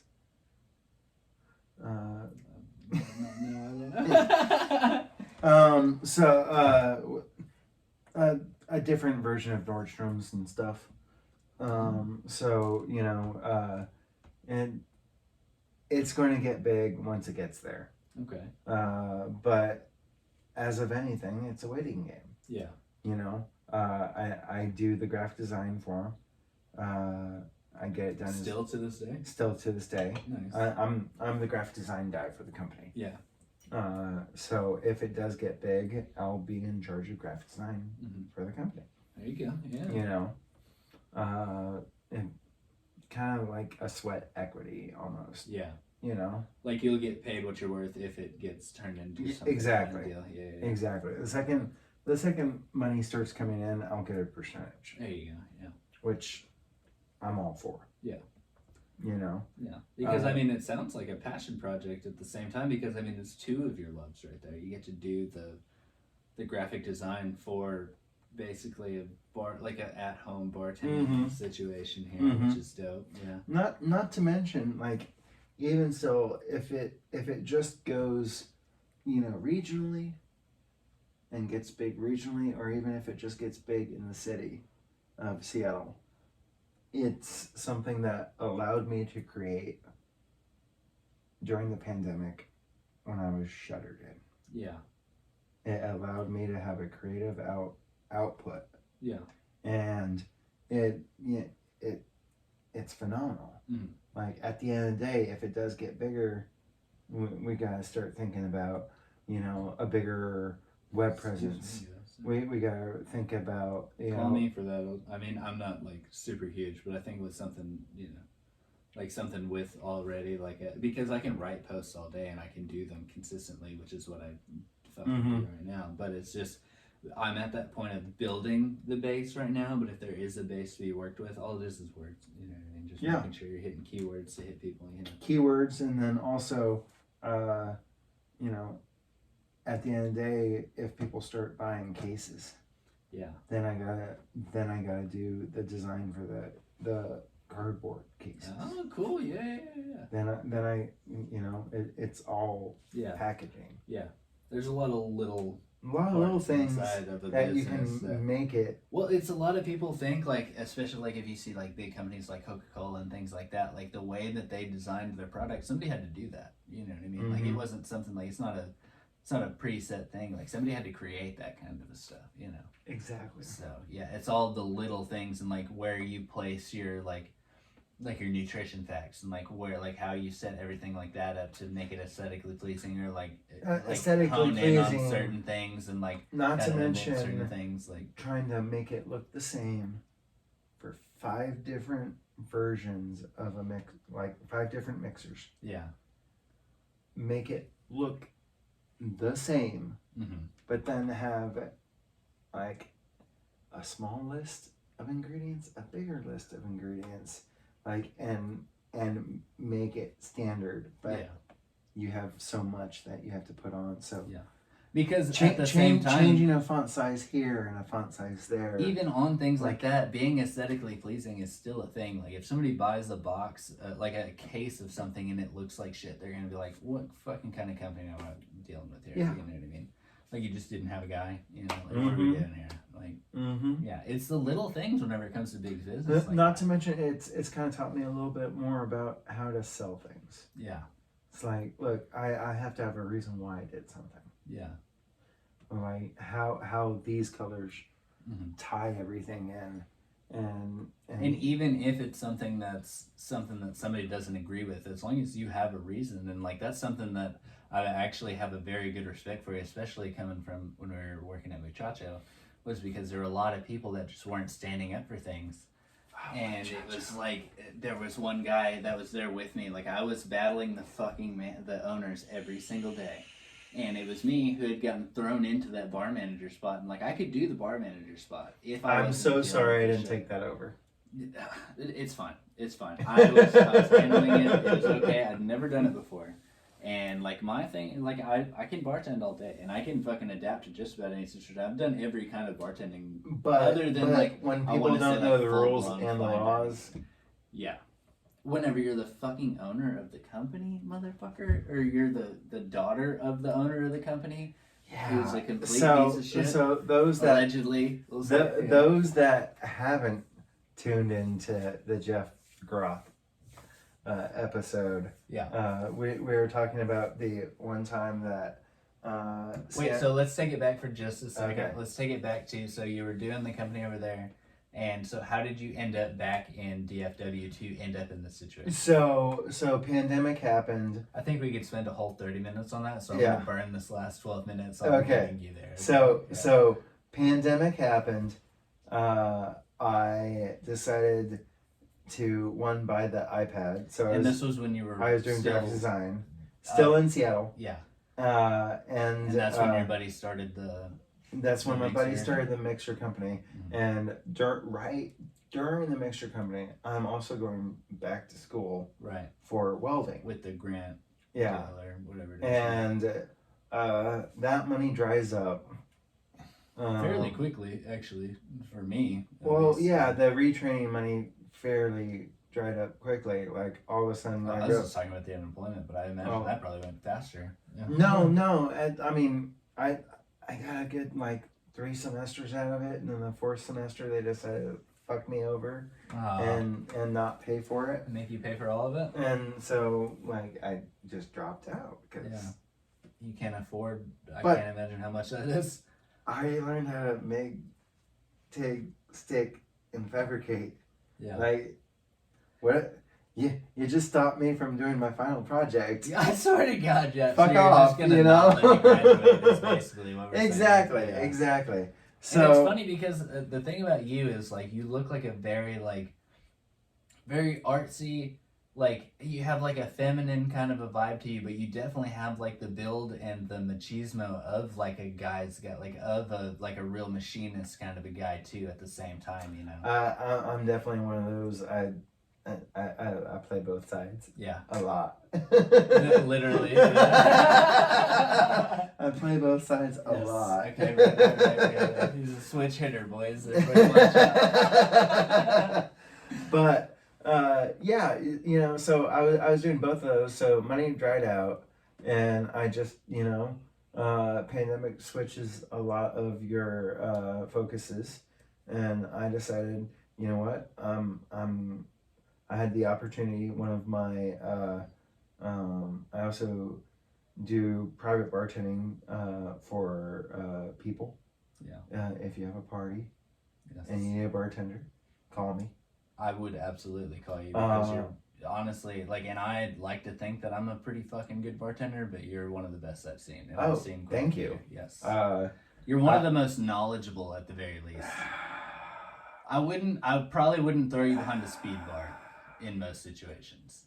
I like to converse. Yes. I like to converse. But he'll make you I can drink that'll take him 10 minutes to make, and it'll be the best thing. I can definitely bang out the well. Yeah. I don't know, especially at muchacho. Yeah, right. Yeah. But I couldn't believe the people that couldn't. I was like, have you bartended before? Like, what are we doing here, bro? Like, those drinks are half of them were fucking mixed already, bro. Yeah. Goddamn. Like, okay, so like, the servers would be mad when I wasn't there because they couldn't fucking get drinks, and I'm like, what are we talking? Like, I made it to where everything's made. The only reason they couldn't get drinks out, if I was there, is because I was trying to focus on my bar top and actually make money for myself. Yeah. Which was hard to come by in South Lake. We were only making 5 cents off of every margarita we made. What? What do you mean? For the servers? Yeah, like every margarita we made for the servers, I calculated the tip out per margarita. It was 5 cents. There's no way. Made a lot of fucking margaritas, though. Yeah. Yeah. But sounds extremely low. We should have been making at least 50 cents per margarita. This is your dad coming out of you right now. Yeah. Being the son of an oil accountant. Yes, right. I know how much I should be making off, because yeah, I can bang out margaritas all night. But you don't want to fucking do that all night either. No, you don't. Yeah, it sucks. Because you have your your bar top that you have to talk to. And that's what you'd like to do is like talk to people and make them good drinks. And, Exactly. Yeah. Wow, a motherfucker. You're the show. That's the difference between a server and a bartender. You are the show. As I always said, I get to go on stage every night and play with physics and chemistry. There you go. Yeah. And people. Have you ever done flare, by the way? People eat that up. Yeah. I do a little bit. I do micro flare. Yeah. Working flare is. Working flare. You know me. I am highly focused on efficiency. Yeah. And if it makes me faster, I'll do it. Mm. If it makes me slower, fuck that. Yeah. If it makes the drink better. If it makes the drink better, go for it. If it is if it adds nothing to it, why? Yeah. I like that. Okay, yeah. Nice. Yeah. So I was in Seattle. 75% of bars shut down for good out there. New owners popping up. New owners mean trust fund babies or fucking. Well, it was people like the people that had worked so hard to get those businesses there, and then they hit that fucking wall. They have to shut down, and then somebody with money comes along and buys it. Mm-hmm. Is what it was. Exactly. That's what Deep Ellum ended up being. Exactly. Yeah. And so I wasn't having any of it. I bartended private parties for my now landlady, and she was like, I heard that you're looking to move back to Texas. You want to live in the house I just bought? I was like, okay, shoot me the red fin. Yeah, like what are we talking about? Yeah, what are we talking about? Yeah. So now I live in Arlington in a mansion with a 4-car garage, a pool, spa, on the pond, own tennis court. And it's just you and her. It's just me, her husband, and her daughter. Oh, right. Right now, she is in Costa Rica, working on the bed and breakfast they have in Costa Rica, called the Mango Social Club. Shout out Mango Social Club. Hashtag at Mango Social Club. Uh-huh. And it's great, great bed and breakfast, great rates. It's Costa Rica, everything's cheap. Nice. The experience is not cheap. The entire experience or the bed and breakfast experience? Well, as in, like, it's not like a Motel 6. Right, yeah. Yeah.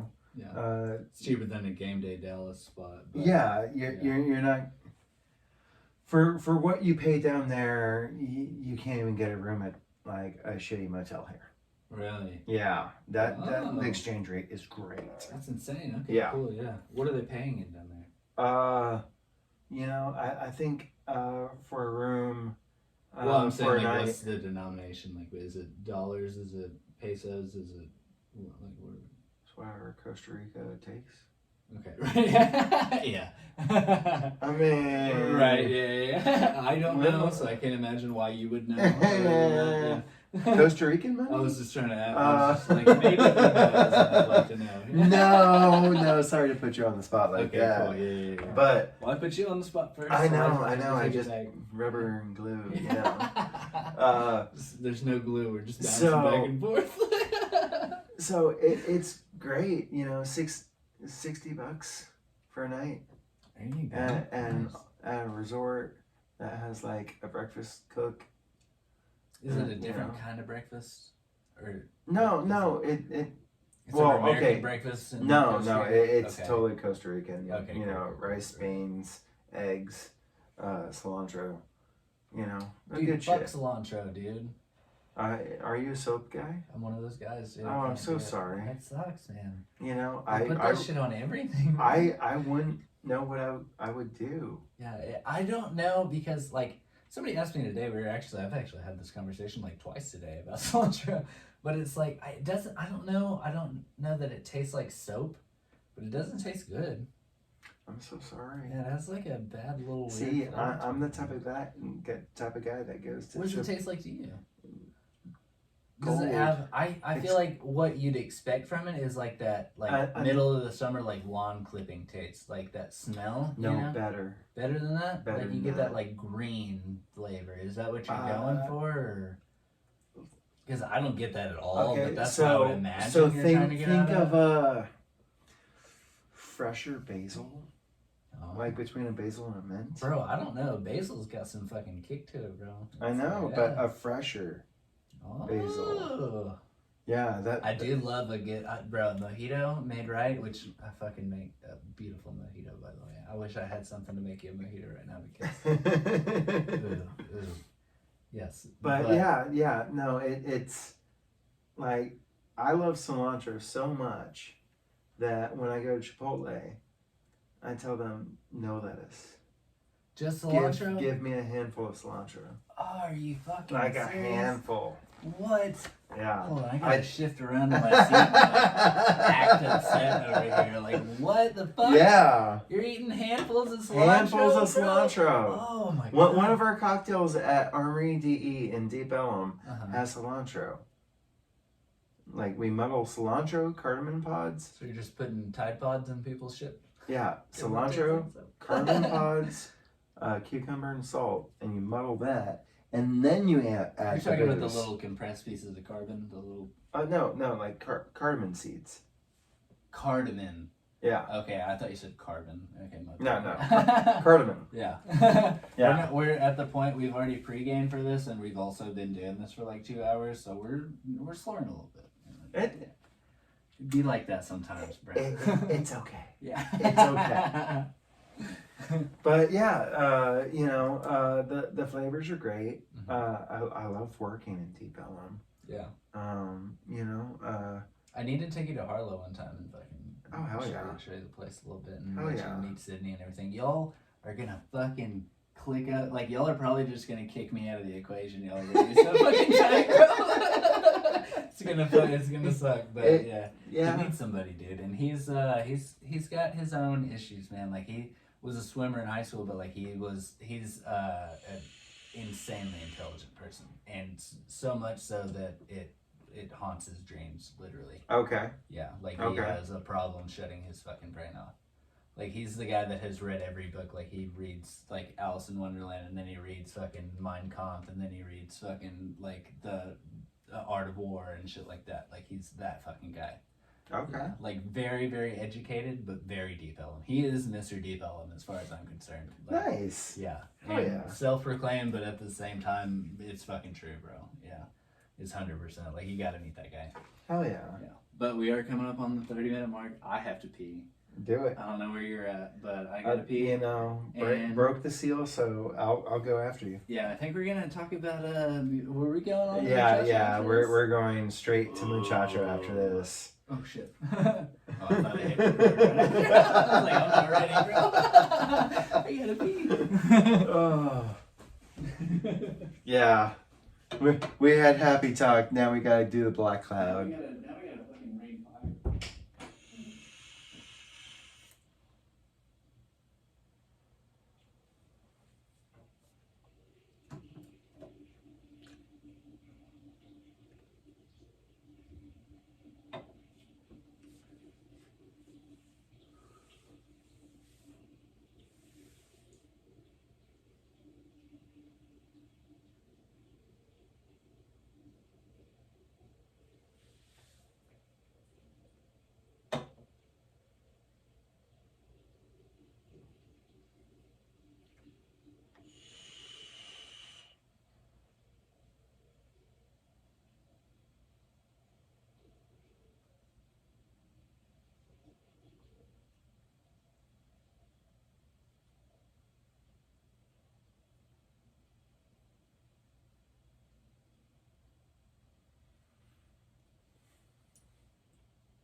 Tag. Boom. Go get her. Were you telling secrets out here on camera?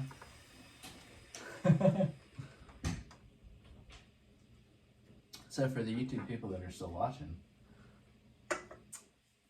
we're just kind of chilling right now. But basically, I honestly don't know what the fuck to tell you. I'm trying to save things for the podcast over here. I do kind of want to talk to you guys too, because I mean, I've had a couple of views over here on YouTube, and I do really fuck with you guys. But at the same time, my main focus is over here, unfortunately. But also not at the same time, because you know, it works either way. You know what I mean? So if you guys talk to me and let me know if you don't like what I'm doing over here. I think the little bloopers reel is kind of like you're getting the realest cut of what we're doing here. So I think it's kind of cool, you know. But to each its own, and you know, it's different. It's different from what we're doing over here.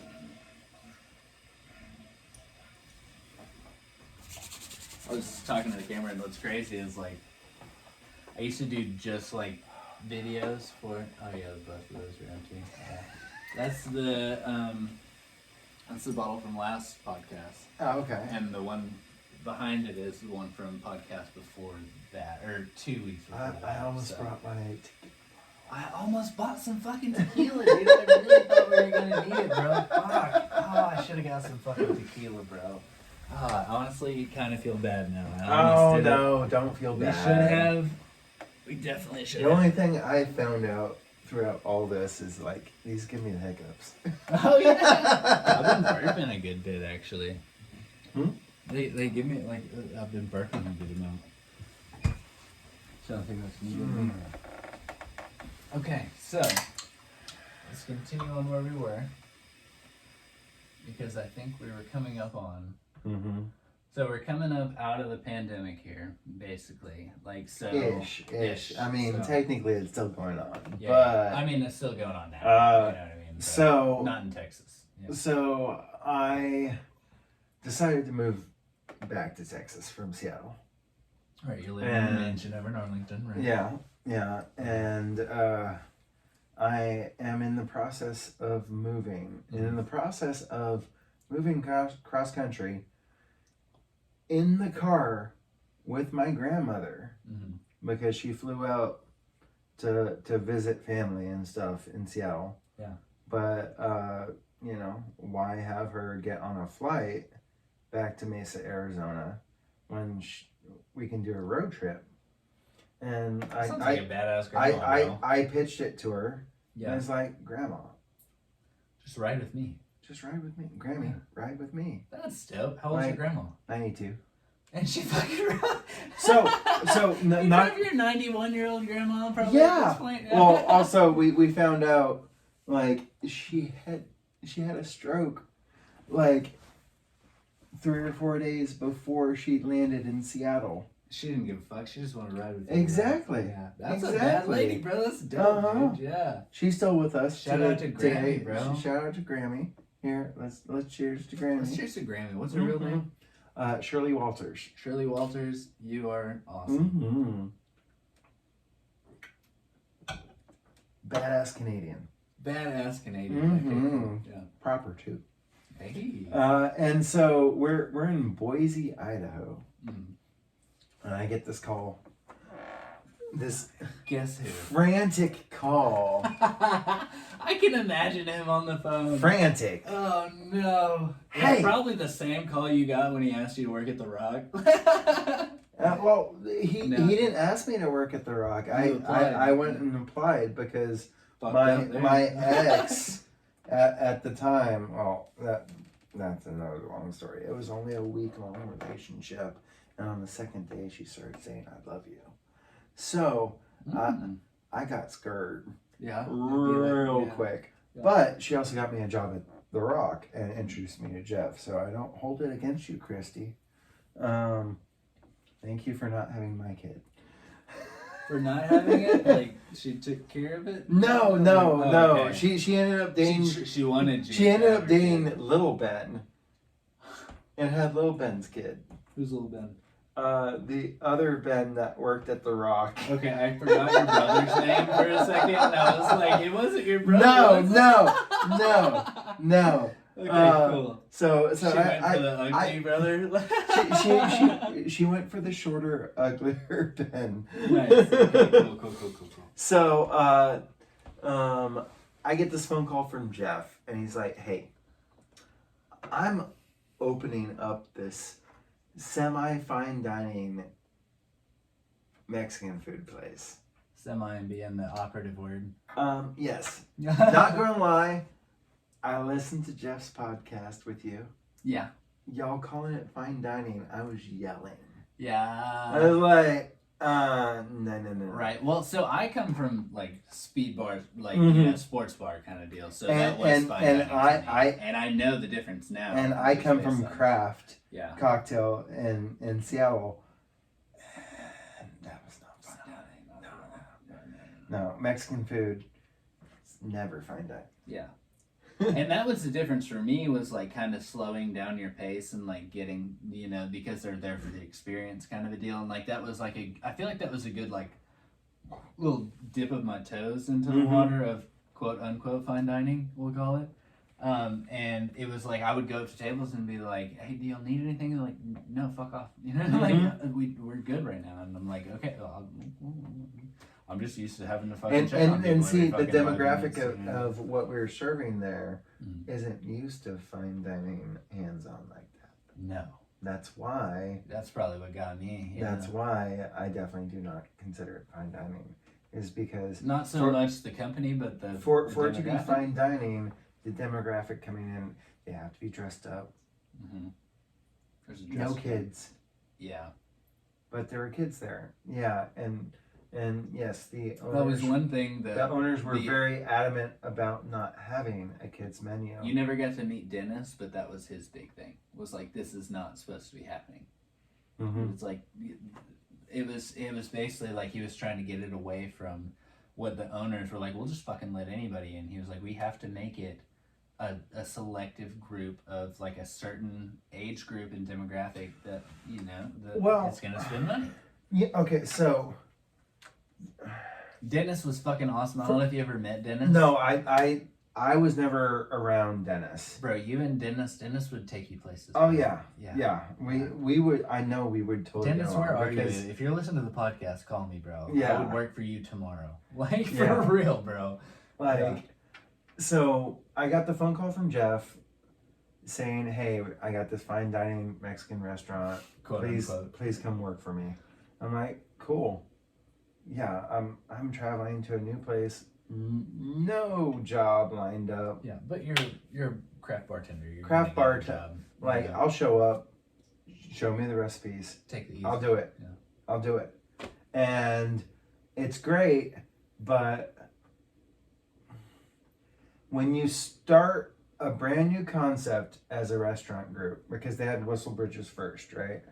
Did they? Okay. Yeah. That sounds right. Yeah. So they had Whistle Bridges first. Because they had 3 of those. 3 of those. Right. And then they opened up the Dallas Muchacho, which is definitely closer to fine dining than the South Lake version. Absolutely. Yeah. And I worked there first. I worked there for about a month. And that felt more like fine dining to me. Yeah. But when the majority of your sales are to-go orders, you cannot say that your restaurant is a success. Yeah. That was one thing Sanjay said to me whenever I told him, like, when I was building the bar program, I was like, we're not taking fucking to-go orders behind the bar. Like, that's not what we're supposed to do. He was like, well, we get like a third of our sales from that. And I was like, he was like, we get like like 50% of our tips from that. And I was like, dude, I don't want that to be our stick. Like, no, your bartender should not have to. It should be a whole separate entity. Oh yeah, exactly. Yeah, it should almost be on the fucking curve. And so they based being successful off of 4 months. Yeah. Being open 4 months, and then the pandemic starts, and then you don't have a labor problem because not so many people are coming in, so you don't have to staff as much, and you just have to focus on pushing to-go orders. Yeah, which they got very good at to-go orders. Exactly. Yeah. But you can't say you have a successful concept that you can replicate. Not an in-house concept. Yes. From what I saw, like, even working at the Dallas store, they kept telling me, like, you make so much money and all this stuff. But I was like, dude, I had 4 tables today. Like because whenever I started over at the Dallas store, I started, like, I bartended and I also served because I had to learn the menu and everything like that. And I was like, dude, I have like 4 tables. They're like, where's this fucking money that we're talking about? Like, what are we talking about here? And I would bartend. I would make more money, obviously, because, like, I fucking kill it at to-go orders, by the way. Like, you talk to me over the phone, bro, I'll kill you for like 30 bucks. You smile on the phone. Yeah. And you can hear it through the phone. Yeah. Like, you're that type of person. You know? That's why you connect. The podcast. Exactly. Yeah. Exactly. Yeah. And so when I showed up, as I normally do, I bite my tongue for the first fucking 2 weeks. Yeah. And then it was. But you talked to me, which I thought was great because I was your bar manager. Because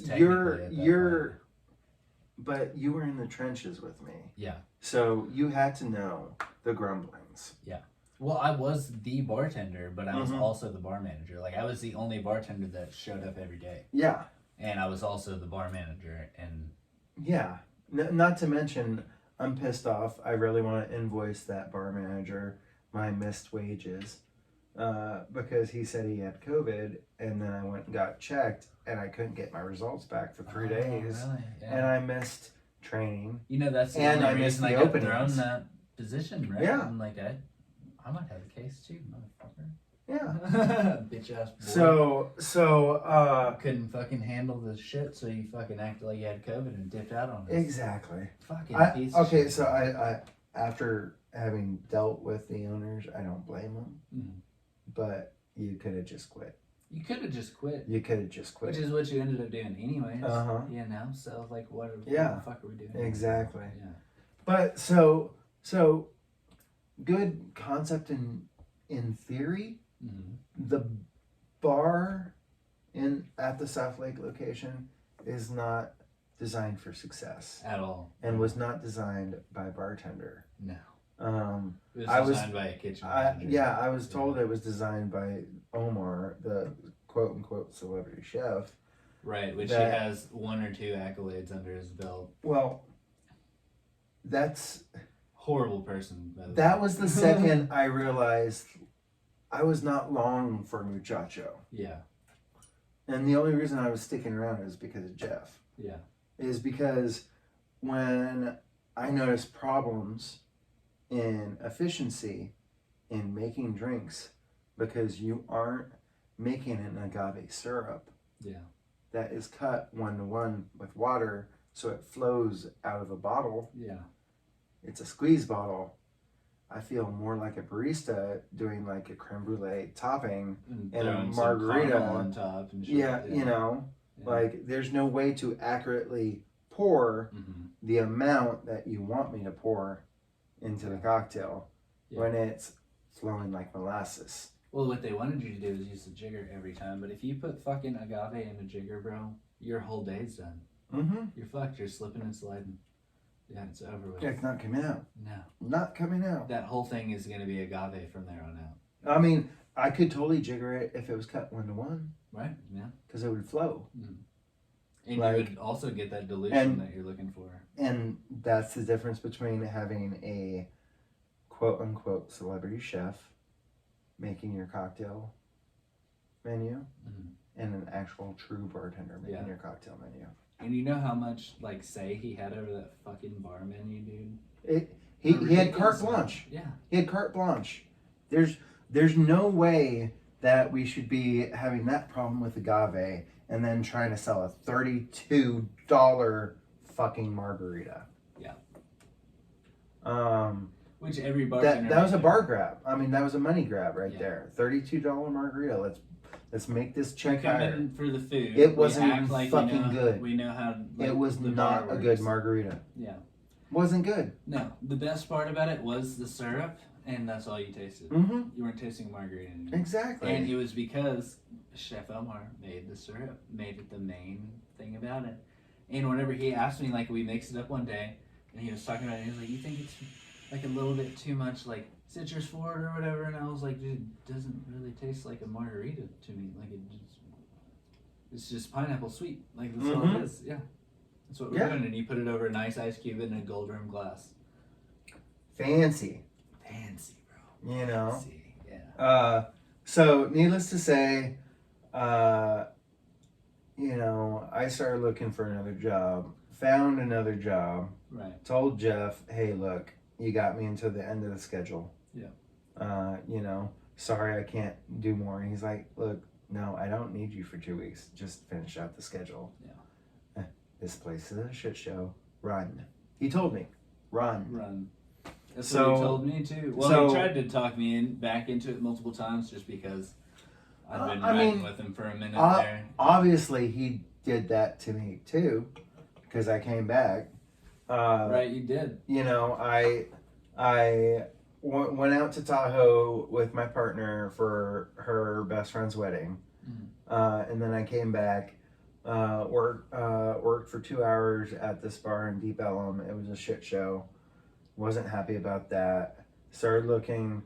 Worked at another place called the Henry that is run by the Cheesecake Factory. That's a shit show. Anything corporate Never go ran there. nowadays for me is just out of Like, pocket. See, I thought, because I'm not a corporate person Yeah. at all. Yeah. So I thought Cheesecake Factory Yeah. might know what the fuck they're talking about. No, they know No, less they of what don't. they're talking about. They yeah. don't. Because the smaller groups, they have to figure that stuff out, and those big groups, I think they've already got it. Like, they were having us do online, like, little, like, quizzes and tutoring online. It's like Fridays, And then, bro. Yeah. then the managers were telling me, oh, by the way, some of these answers are wrong to the quiz, and we're updating it soon. Yeah. Meaning after I get out of training. Yeah, so I'm going to have to tell you what the answer is, even though it's wrong. Exactly. And you're going to have to answer it this way. Exactly. Yeah. So That's how it was I- at Fridays. Fuck, man. So I randomly was hanging out with Jeff, and that was right when Dylan walked out. Dylan, the old bar manager? No, the other Dylan. Slow There- Dylan? Yeah, slow Dylan. Okay, right, yeah. And so I was hanging out, and he's like, I'm looking at the solution right now. 1 second. I'm going to have to throw money at it. Uh-huh. And he's just like, what is it going to take for you to come back? And I shot out a number, and I came back for a little bit. It was working great. Yeah. It was working great. Then they got rid of Jeff. Yeah. And I'm sorry. Who was that fucking doucher they had take over for him? Jesus. Jesus, yeah. And Jesus isn't a bad person. He's a good guy. He's a good himself, guy. yeah. But fact of the matter is You screwed over somebody in the process. You know, You know. it's one of those things where And almost did it Jeff purposefully. entirely staffed that restaurant. Absolutely. He had And people staying in the his house second to staff the second restaurant. he was trying to staff a restaurant, and you're holding his hands behind his back and not Yeah. letting him do what he does so well, Mhm. which is look at Work with everything, people. Yeah. work with people, and make you money. Yeah. If you step back, let him do his thing, he will make gold out of nothing. Yeah. I don't know how he does it. I don't either. He does it with his own life too, is what's crazy. He's good at it. Yeah. He's so good at making something out of nothing. Mhm. And once, like, I walk in to my bar shift in Sammy, within 5 seconds of me walking in, by the way, just letting you know, Jeff and us have parted ways amicably. Yeah. I'm like, this is full of shit. Yeah. So you And, handed him your apron. like, yeah. Well, I was instantly just like, okay, so. See, I had already cut ties with this place. I was Uh-huh. already out of the way there. Yeah. Well, as soon yeah, as I handed off the you barmander's were spot, you I were was like yelling. 1 foot out of the door. You were ready. Yeah. Me, I wasn't so much, but the second he told me that Jeff wasn't. No, I was gone by the time Jeff was gone. Oh yeah, that's right. Yeah. That's right. So, the second he told me Jeff was gone, I was like, okay. Mhm. And I instantly was like, I'm looking for another job. Yeah. Instantly. Yeah. Because my buffer was no longer And there. you would have one tomorrow. My buffer was no longer there. Yeah. And so So now I just have to deal with you, stupid fucks? Yeah, Is that exactly. what we're saying? Yeah. So I had already to clue up some people that haven't listened to the Jeff podcast. I had already had butting heads with the daughter of Sammy. Right, because she came behind the bar without a fucking TA license trying to talk a bunch of shit. I'm sorry, but anytime a spoiled owner, because that's what she is, spoiled, never worked a fucking day in their life. Not an owner, by the way. Not an owner. Yeah. Comes to tell me that 2 people out of the 14, 15 people staying at my bar are VIP. Take care of them. When I'm busy changing a keg so I can push beer out, and I tell you that I'm busy changing a keg, pushing beer out. Why don't you give them the experience? That you need to tell the 2 other bartenders that are behind there, because we were running 3 deep that and the day. other 2 probably didn't even know how to change the keg. Mm-hmm. Or know how to run the well. Mm-hmm. Or run the bar top. And 5 minutes later she comes and it's like, why haven't you taken care of them? They're upset. First off, I was like, 5 minutes? That's a very short amount of time. Yeah. They're already upset. Surprise. Sounds Surprised. Like a certain group of people that I don't And know how to then deal she with. started to try and lay into me, saying it was my fault that they weren't being taken care of. And I'm sorry, am I the bar manager who's also on staff today? I very quickly just was like, okay. Well, I told you to tell the other 2 bartenders about them. You didn't. I told you I was busy. You didn't. Didn't give a fuck. You didn't communicate with anybody else about it. Not to mention, it's against the law for you to be back here without your TBC certification, Nice. which you don't have. Mm-hmm. Because you didn't take the 30 minutes to get it. I wasn't going to tell her that. Because I don't want her behind my bar. Does she push your buttons? She pushed my buttons. Yeah. Needless to say, Sammy, the very next day, was like, good job. Yeah. I think Sammy knows his daughter's a monster, dude. He does. Yeah. The only reason why Sammy and I butted heads the second time is because he was already riled up. Yeah, and he does do that. He's got that hot, what is it, Latin blood? Or No, Israeli. Israeli, okay, yeah. So what happened the second time was I was already pissed off that, what's his name, Alec came behind the bar, grabbed a bottle of Hibiki, probably? No, it was the very expensive mezcal that we got. That was in the actual box. Like, it was... Oh, shit, yeah. He grabbed that, grabbed 4 glasses, went to a table... Gave it to them illegally. Gave it to him, didn't charge him. Yeah, illegally. And it was one of my tables. But majority of the time, this one table, you don't wait on because the owners are taking up a 6-top. Yes.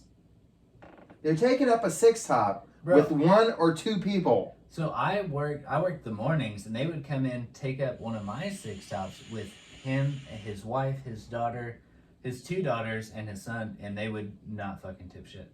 Now there was one day he came back the next day and was like, "Oh, we didn't tip you anything. We didn't take care of you." And he gave me like a $10 bill. One time. He gave me like a $10 on what they had was like $300. Yeah. Which is, it was like they do that every. It's a slap in the face. It's a slap in the fucking face. But so you could give me $300 right now if you wanted to.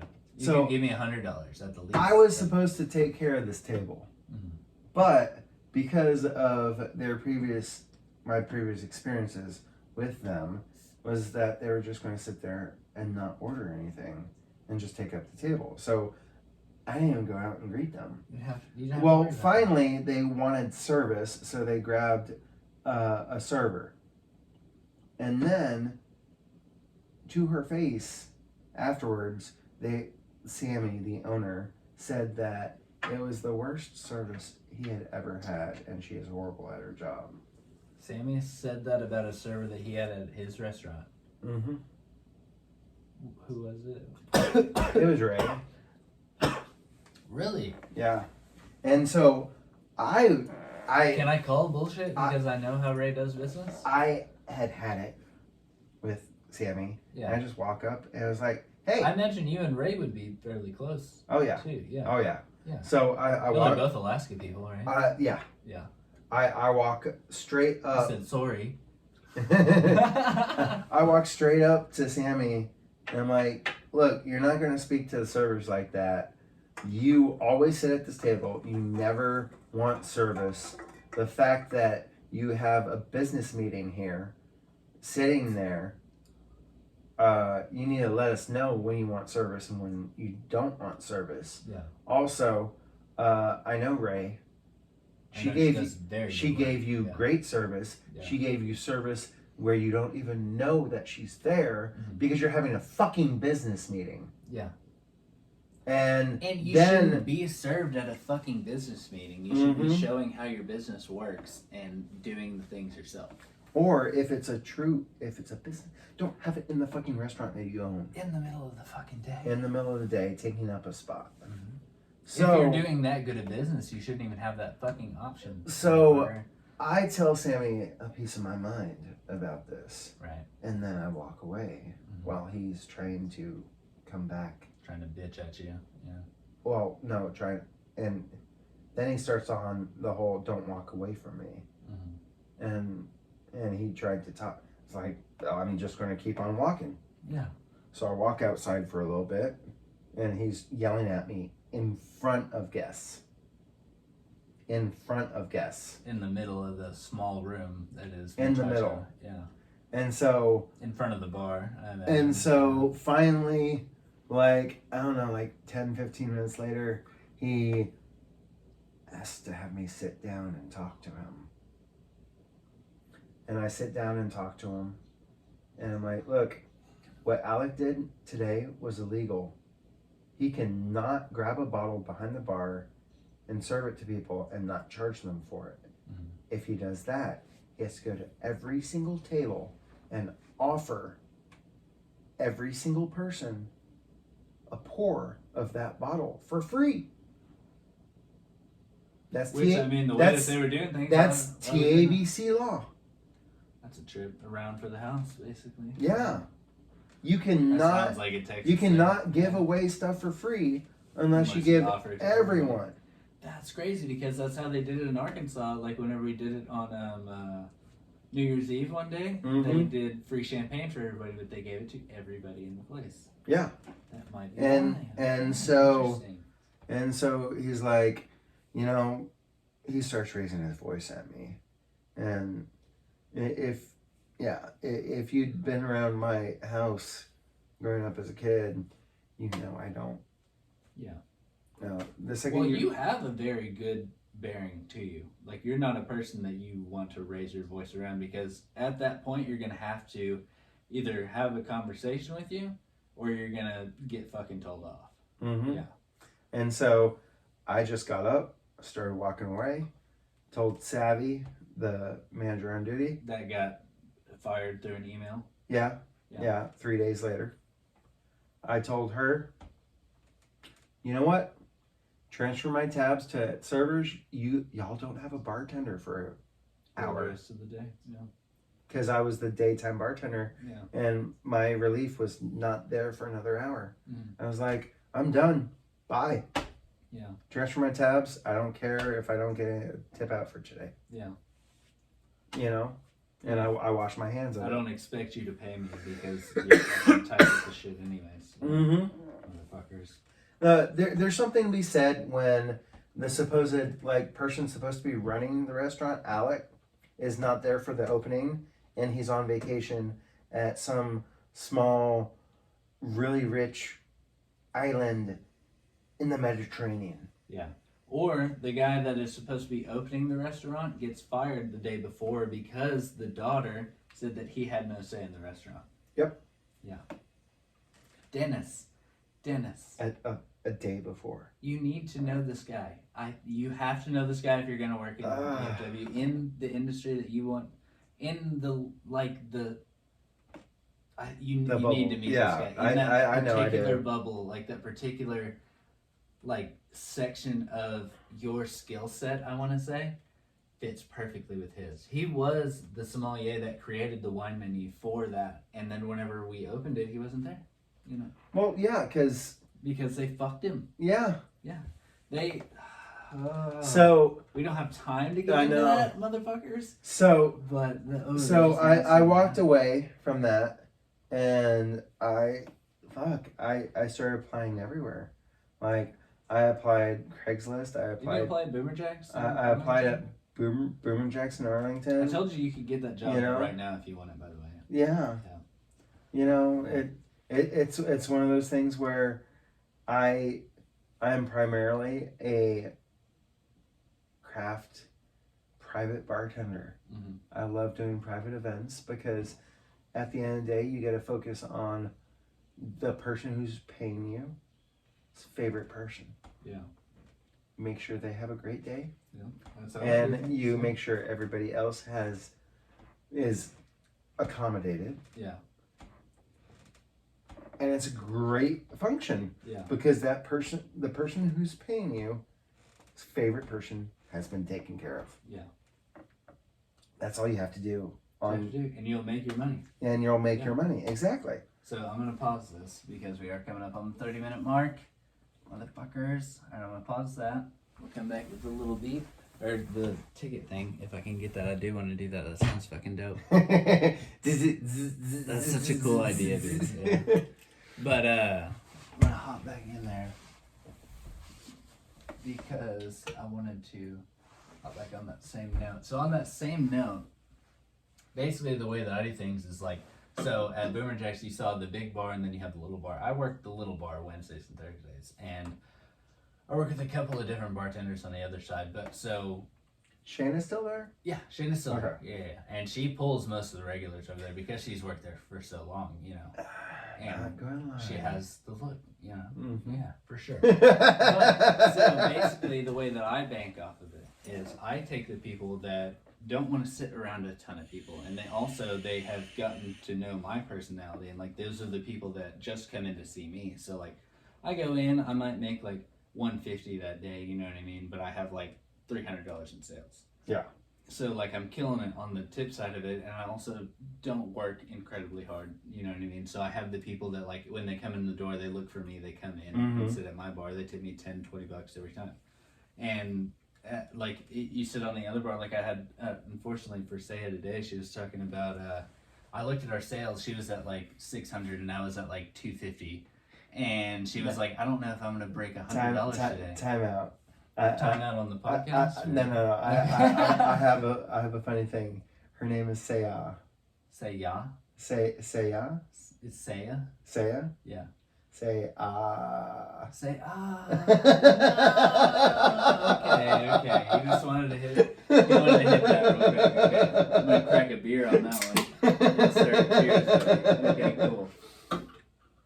But yeah, so she was like, dude, I don't think I'm gonna crack 100 today, and I was already at like 110, and I had like $250 in sales, and I was like, what do you mean though? Like, what are we doing here? Yeah, what kind of tips? Also, look at the percentage of what she's making versus what you're making. Yeah. And managers see that. Yeah. Like that's the thing, and but we are in a sexist industry, especially in the Boomer Jacks kind of area. Oh yeah, definitely. Where they want a girl behind the main bar because I can't wait to come up there like on like a Thursday night or a Friday night and see it actually busy. Yeah. Because I've only seen it during the day. I haven't seen it busy in a long time. Really? Yeah. Things are weird over there right now. Oh no. What's going on, Jim? Yeah. You know, the one caveat. Like back whenever I was bartending in the mornings, I'd make like $250 to $300 a day, and like now I'm like $150. Well, so whenever I work my bar, you know what I mean? Yeah. I don't have that random crowd because it's so busy, you know what I mean? I have to get the people that just come to see me. Exactly. It's like I have enough people that come see me Wednesday and Thursday, they'll still make like 150. But back whenever I would just get randoms that would just like, there's so many people coming in the door that some people are gonna come to that bar, I would make like 250, 300 every fucking morning, and it was fucking awesome. But like now it's just like today, like we literally had nobody in the restaurant. Like the main bar was 4 regulars and like 2 randoms, and I had like 3 of my regulars at my bar, and like that was the whole place. There were like 2 tables. Shit. Yeah. At a time. Like I had one person to talk to at a time all day. And some of them were even randoms. I didn't even have regulars at my bar. I was just making conversation with people. Like, that's not good, dude. Yeah, it's not. It wasn't. It's interesting. I can make it work, Mm-hmm. but I shouldn't be having to. Exactly. Yeah. Something's going on at the level there. And that's kind of where I got after Muchacho, was I still want to bartend, but I also want kind of a guaranteed money. Yeah. And so that's why I manage now. Yeah. I manage two days a week, Mm-hmm. and I bartend 3 days a week. Yeah. And so I'm in Deep Ellum. Mm-hmm. I love it there. Shout out. Shout out to Armory Deep Ellum. Yeah. Our sister restaurant is Ruins. Nice. And you know, we both have live shows. You know, a DJ on Sundays with a drummer kit and stuff. It's not too fucking loud to hear anything, is it? No. Well, I mean, so the DJ and the drummer and any of the live shows are outside on the patio, where there's a stage. You know, it's a small stage, but you know, it's what we got. What you get in Deep. Exactly. And you know, it's crafty cocktails. You know, anywhere between like 4 to like 8 to 9 touches. Yeah. Bottle touches.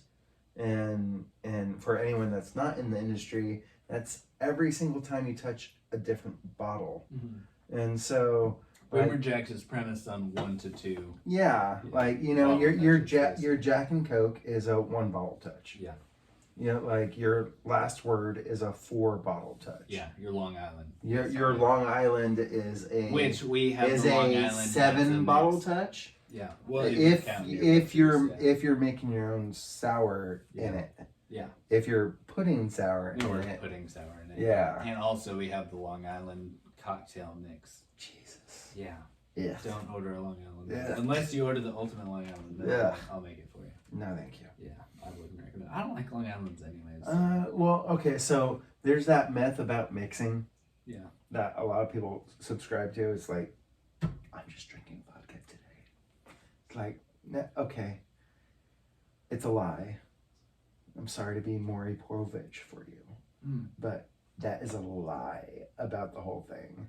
Like, the whole mixing liquors and having a bad... Right, it's more about your... Yeah, exactly. Yeah. If you think you're going to have a bad time... I've been doing this for a long time. You're going to be having a bad time. Yeah. But if you're just like, in it, I'm gonna to drink win it. whatever the fuck I want. Exactly. That was like you at the bar the other day, or whenever you came in the Wait, bar. you mean to tell me you have Jameson for $4? Yeah. Hell yeah, give me some pickleback. Like, I've already had, what did you have that day? I think you already had like Tito's, you already had... No, I don't do Tito's and soda. No, you had the Topo Chico, and then you had a car bomb because it was... No, Scooby Snacks. Scooby Snack, yeah. Yeah, it was St. Patty's Day. He wanted something most green. people that are not correct order car bombs on St. Patty's Day. Well, let's just say that's very racist, insensitive to Irish people. Okay, because that of the IRA car bombs was made to fight the Irish instead of the other way well around. made to fight the English. Oh. But like a lot of people died by car bomb in the IRA and in the troubles, as they call it. And so on St. Patty's Day, please, if you're listening to this, do not order an Irish car bomb. You can order way better stuff. Yeah. Just order straight Irish whiskey. That's what any Irish person would do. Yeah, okay. I'm very down with that. Yeah. Okay, cool. So I remember you had the Scooby snack and you asked for anything green except for a green beer. I was like, yeah. Okay. Because I don't want the shits. I'll make you the fucking best liquid marijuana you ever had. And very choice. It was good. Yes. It was very good. It's one of my favorite drinks to make. You know, it's one of my favorite drinks to drink. Definitely on the sugary side, definitely refreshing. Yeah. But like, let's face it, you can have one. Yes. That's it. It's basically the rum Long Island. Yeah. And that's my thing. And one thing I learned not early on. One thing I actually had to learn was I can't drink sugary stuff. Like, I was wondering all the time why my back was hurting when I was drinking. And it's because I was drinking fucking Sailor Jerry and Dr. Pepper. Oh. Back in the day. Yeah. Like that sugar Sailor content. Jerry and Dr. Pepper. Yeah, sugar content. Both of those are basically sugars. Yeah. You know? Huh. Like, so yeah, I'm definitely a spirit forward cocktail person. Mm-hmm. Give me a last word. Give me a Negroni. There you go. Okay, you're a Negroni guy. A Negroni, a paper plane, last word, a mezcal Negroni, a white Negroni. Mezcal Negroni. You know, you're aggressive. Yes, okay. I am. Yeah. How do you feel about a good old fashioned? You know, a good old fashioned, yes. Yes. But I used to have a guy. It can't be a Wisconsin old fashioned if you muddle an orange slice and one of those rubber cherries in my fucking drink, I will cut you. Now, are we talking like muddle it into pieces, or are we talking about like just squeeze the juice out? That, a Wisconsin old fashioned is churning the butter into the glass. Yeah, you put the sugar, you put the bitters, and then an orange and a cherry, and you muddle it. And then you pour the whiskey in. Yeah. And that's the old fashioned. That's the Wisconsin method? Yeah, Wisconsin old fashioned. That's not how you do things, bro. No, it's not. No. But that's how people made old fashions until we had the old fashioned renaissance about like 7 years ago. Yeah. Well, I had heard that there's two different. So from what I heard, there's two different kinds. There's the Prohibition and the pre-Prohibition type, which the pre-Prohibition had the sugars in it. Whereas whenever you were in Prohibition and you were ordering a certain amount of sugar, they would check you out because they're like, what are you making with this? Are you making simple for cocktails and things like that? So at that point, they could only use fruit. So that's when they started muddling the things into there. I think it's something like that. I don't know the exact history behind it. Almost sounds like a tall tale. Right, somebody told me that. It was a drunken at a bar one time. It sounds totally like a drunken story. So, I'm not trying to belittle that or anything, right. But I'm just going to I'd like to hear your notes, yeah. Like, because really and truly, old fashioned, completely 2 ounces liquor. Yeah. Half ounce. Quarter ounce. Depends on if you're using simple. Quarter ounce simple. Yeah. 4 dashes of whatever bitters you like. Right. Primarily Angostura, but a lot of people do the 1 dash orange and then bitters and then Angostura. Yeah. Or at my place we just do orange bitters. Really? Yeah. That's all they have. Ango. It is Angostura orange bitters though. Yeah. So I imagine it's okay, yeah. So that's the mix. That's the branch right there. Yeah, and that's the classic cocktail recipe that I base a lot of my old fashions off. And you don't have an orange or cherry in it? Normally expressed orange over top. Yeah.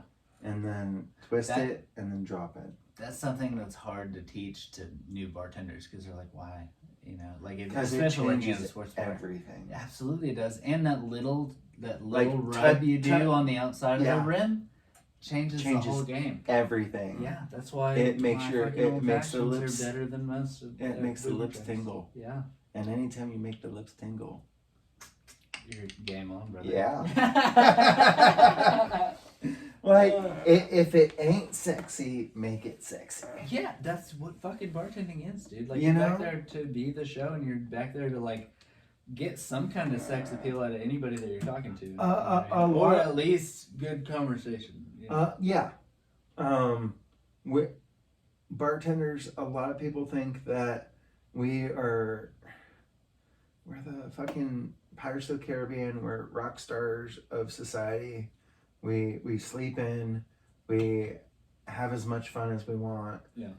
I'm a morning bartender, bro. A lot of that is a facade. Yeah.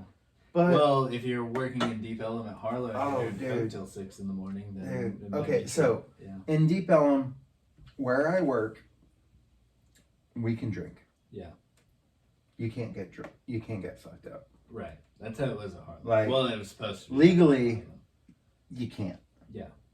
So that was one thing I had a TABC officer come into whenever I first moved to Arlington. I was working at a place called Colvine over in Dallas, and somebody had snitched on one of the managers for drinking on the job, and they were like, basically, we have to breathalyze you because you can drink on the job, but you can't be drunk on the job. Bingo. Yes. And she passed. It was all straight after that. Yeah. So yeah, she never got fucked up as far as I understand. Fact of the matter is our industry is so much based on appearances, so much based on how much fun you bring to the table. Yeah. And so and alcohol helps. Also, you know how hard it is to tell someone, hey, I can't take a shot with you? It's fucking hard, bro. It's really fucking hard. Yeah. Like, whenever you asked me, whenever I was at Bimmers, like last week, I felt bad because I would have loved to have taken a shot with you right then. And like, I definitely, if somebody ever asks you that, just pour yourself some ginger beer. Right. Do it. Yeah. Like, I haven't even broached this subject on the podcast, but I was 4.5 years sober for a very long time. Was that during the relationship you were talking about? No. Really? It was primarily majority of the time I was up in Seattle. I didn't drink, and it's based upon not being so smart about driving while intoxicated. Right. But I still went to bars. Mm-hmm. I still had fun. It was a little easier in Washington considering dispensaries. Right. You can drinking. Yeah, you can walk outside and smoke a J. Yeah. And walk back inside. Can we just say there's a certain line, like anybody in this life, like if you're doing it completely sober, I don't understand you. Yeah. I don't want to say you have to have a vice, but me considering. But even sober people have a vice. Right. They do fucking yoga for fucking 4 hours a day or something. And I'm sorry if you're working out longer than an hour, that's your vice. That's an addiction. Yeah. I love my partner, Allison, but she's a yoga instructor, and sometimes she'll do yoga for 4 hours a day. Yeah. I did actually want to broach into that subject because we just talked about it, because whenever you first started at Muchacho, I thought you were gay. Like, just, I mean, just like regular. Yeah, I don't know if that's what you call it. I cross my legs, kind of like it, yeah. I mean, I guess, but at the same time, you do have that, like that male machismo, and it's a lot like a friend that I have, my friend Kevin. He's a very, like, guy's guy, like, man's man, but he's as gay as they come. But it's like, I didn't want to put that pin on you, and I never said it to you because I didn't know that that's what it was.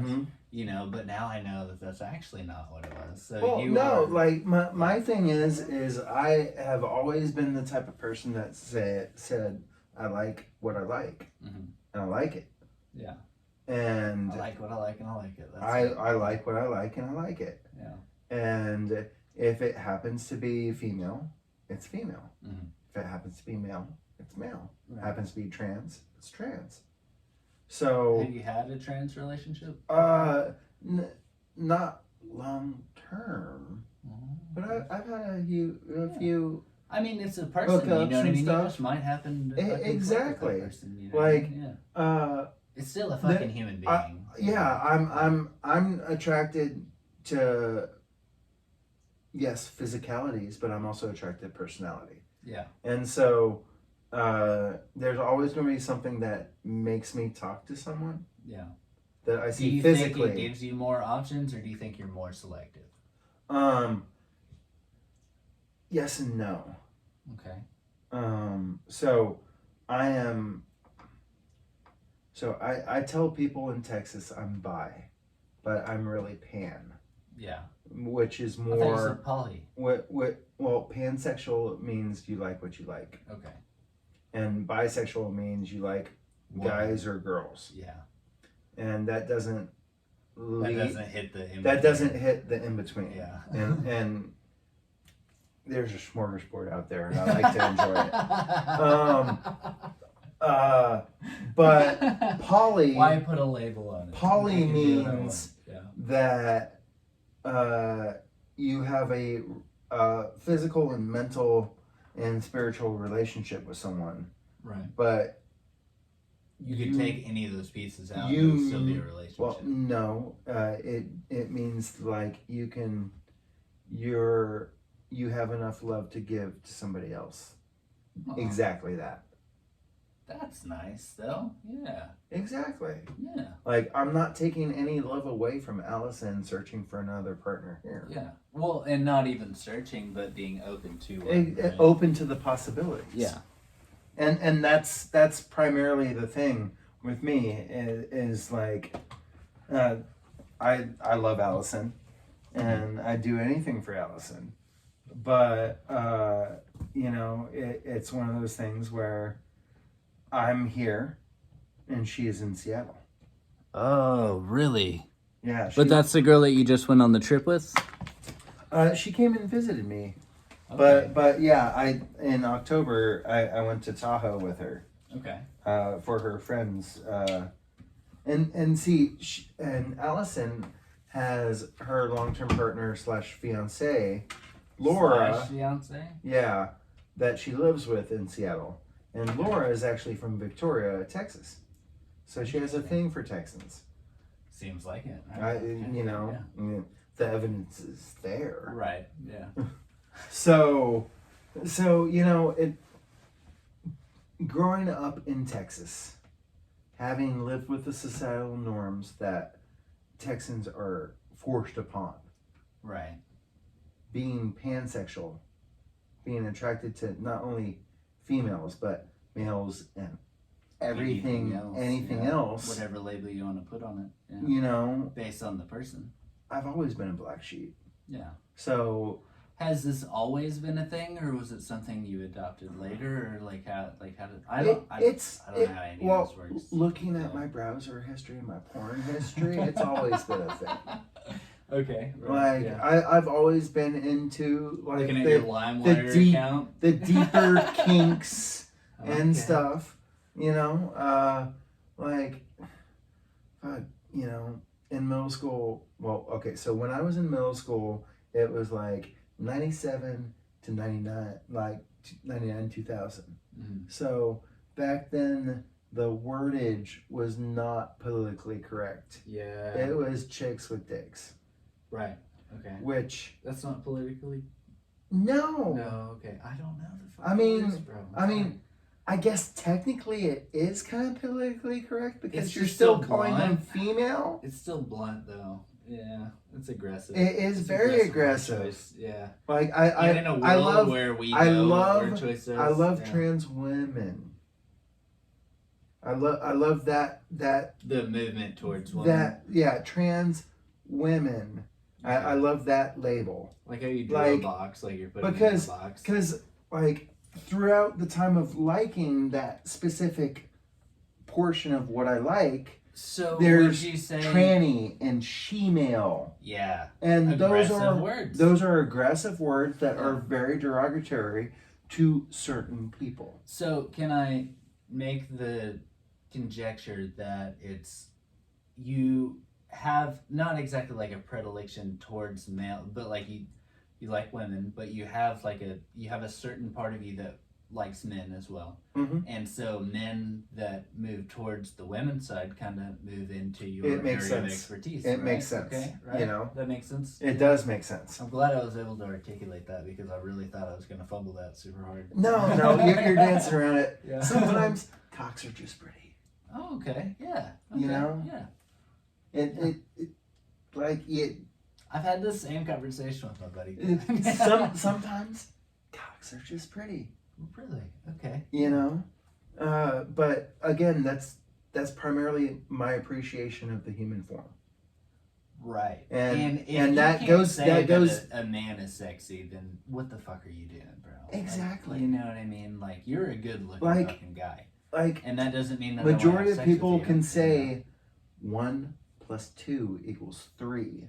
So if you can't see that someone is sexy know? Right. and someone is good looking and working towards being better, or even just like More themselves. Yeah. you know, they dressed up. Yeah. If you can't acknowledge that fact, what's wrong with you? Yeah. What are It's you a holding back? predisposition of something. What Yeah. are you ashamed of? Interesting. And that's how I flipped it, and that's how I made it no longer about shame, because that's exactly what you that get sounds brought like up a way in. to shut somebody up that's talking shit to you, really, Mhm. because they're not going to want to continue that conversation Well, okay, so because they would have to reveal some shit this about is themselves. this that is they're totally not going based to. on me watching Ron White. That dude's fucking awesome. What are you? Okay. Okay. I need to hear this connection. So- What are we talking about? So Ron White says he's talking with his cousin, and he's like, so You are in Texas. boy, so aren't you? so you watch porn, right? Yeah, I watch a man and a woman making love. Well, Is that what porn is? dude. Oh, this is what his Okay. cousin, his Yeah. Texas cousin's brain. Yeah. We all know where that. He's already got the shield. He's already got the shields up. So he's like, okay, so when you watch a man and a woman making love, do you like seeing it with limp, flaccid dick? No, I love watching it with big, hard throbbing cock. Oh, Oh. I see what you did there. Yeah. It's a spectrum. Yeah. It's not Well, a yes or a no. So I grew up with 5 sisters, and I have one sister that likes to push those boundaries. And she asked me that question one time, but she was asking, when you watch porn, do you like watching a porn with a guy with a small dick, or do you like watching a porn with the guy with the big dick? And I'm like, the guy with the big dick, because like she's like enjoying it more, and it kind of it's just like a whole different thing. Like watching the little dick porn is like. But is she really enjoying it more? Well, it depends. I like to keep a slight middle. I don't go for like the huge like BBC kind of deal. You know what I mean? Like that's too much, dude. Like I already know like. That's too not your much. jam. Yeah. That's And not also, your like, jam. I like to think I have a good size for a white guy. You know what I mean? And like mine is mine's accommodatable. Okay, but so it's, so like if it was bigger, I wouldn't the even know what the fuck. to do with average it, you know what I mean? cock is like 4.5 inches. So majority of the people I've talked to about this Yeah. is above average. Almost everybody I know, I'm above average. Is that Yeah. what we're talking about? Yeah. At least we don't have micro penises. That's what I'm talking about. Yeah, because Yeah. what constitutes a micro penis? Like an inch? 2 inches to 1 inch. To level or And like so, there's a big enough group of people that have those that they made a name for it. This was crazy to me. micro. Like I'm not knocking you or anything like that, dude. Like I fucking feel for you, bro. Like I hope that you're getting the job done, at least to yourself. Mm-hmm. You know what I mean? Mm-hmm.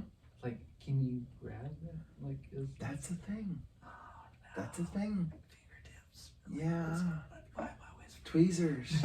Tweezers. Like, Oh no. What Yeah. kind of pocket pussy do you buy?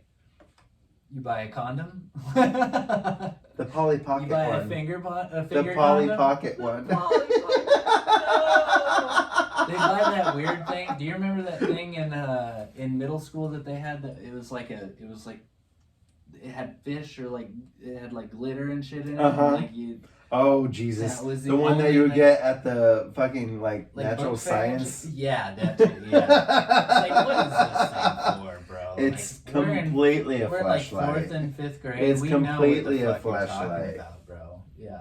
You throw a little bit of lube in that, You know, it's game I was over, this bro. this day old that you actually made. You just got that? Okay, I just yeah. got that. That was it's brought to me completely when I a was way science too young. flashlight right Yeah, there. like what the fuck are we talking about? I know that the people at home are getting what we're talking about here. Uh-huh. Yeah, Uh-huh. I think I painted the picture on that. Just letting y'all know, it's like 2:30 in the morning, so that's why we're doing like nighttime. Oh yeah, we are doing like a little bit of whisper here and there. Well, you know well, what I mean? no, just nighttime talk. Yeah. This is like taxi cab confessions right Yes, now. it's getting a little, it's getting out there. It's getting a little yeah. risque, a little risque. Cool. Hey. So we are coming up on the next mark, so I'm just gonna go ahead and stop it. Do you need to pee or anything? No, I'm good. Okay, cool. I'm gonna go pee. Yeah. Okay, well, we're gonna hit like a weird little, I want to say a beat, but I think definitely gonna tomorrow. I'm literally just gonna like have somebody ring some shit in and fucking like clip that audio because I Please didn't do do. that. Oh my That's gonna god. be so cool. So, if you're hearing this right now, then you're about to get the fucking like. I'm gonna go tomorrow. No, I don't work tomorrow. It's Saturday. I'm gonna do it, but I don't. I'm releasing this on Monday, so fuck you guys. You're getting the weird little clip of somebody ringing in drinks at the bar. Okay, and I'm gonna go pee. Boop. That's the best part about having your own podcast is like I can do whatever the fuck I want. Bro. Yes. Yes. Yes. More people should.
Boom, dude. Dude, you can be careful with that little thing, bro. Yeah? Mean, dude. I will. I'd like to hit that again, though. Would you like to hit the Delta 8 live resin as well? Is that what this is, or is this just straight live resin? It's Delta 8. Nice, yeah. It's crazy because you have all these like big cannabis signs in Texas. Actually, we're gonna start the podcast and we're Okay. gonna talk about that. Okay. Okay, so we were on the break and I had to go pee, and we're sitting here and like we're hitting these little like Delta 8 live resin deals here, and it's like, so Texas is 100% quote unquote against marijuana, right? Against Delta 9. It's bullshit. So, really and truly, like, Same fucking I've- whips, by the way. oh, yeah. This is dope, dude. I've read several different laws try and be passed by Republicans to make like the weed plant basically a tomato plant, and because they could make money off of it, but it was never passed. I mean, it's a money making plant. Like, you can use it for everything. You know- and also you can sell the buds off it to get high on. Being in the restaurant industry as long as I have, almost 20 years. Mm-hmm. And that's mostly in Texas with a small Mostly in stand Texas. outside there, yeah. You know, Everybody's getting nice, bro. getting it on the down low here in Texas, buying it in stores, in dispensaries in Washington, conservatives in Texas have the best pot. Really? Why are they so against it? That's like Harold and Kumar down to Guantanamo Bay when they smoke with George Bush. Yeah. Yeah.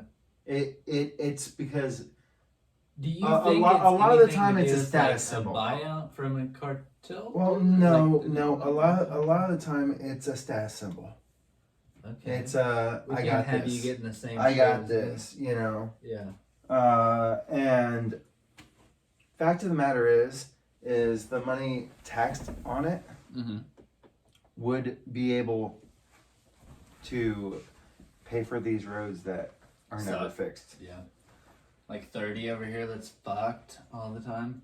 Well, let's face it, roads being used are going to have to be repaired because they're being used. Yeah. So that's the problem we have right now. It's the same reason you get a fucking oil change on your car. But the problem being is like the funding keeps getting cut because Republicans or conservatives like to cut taxes.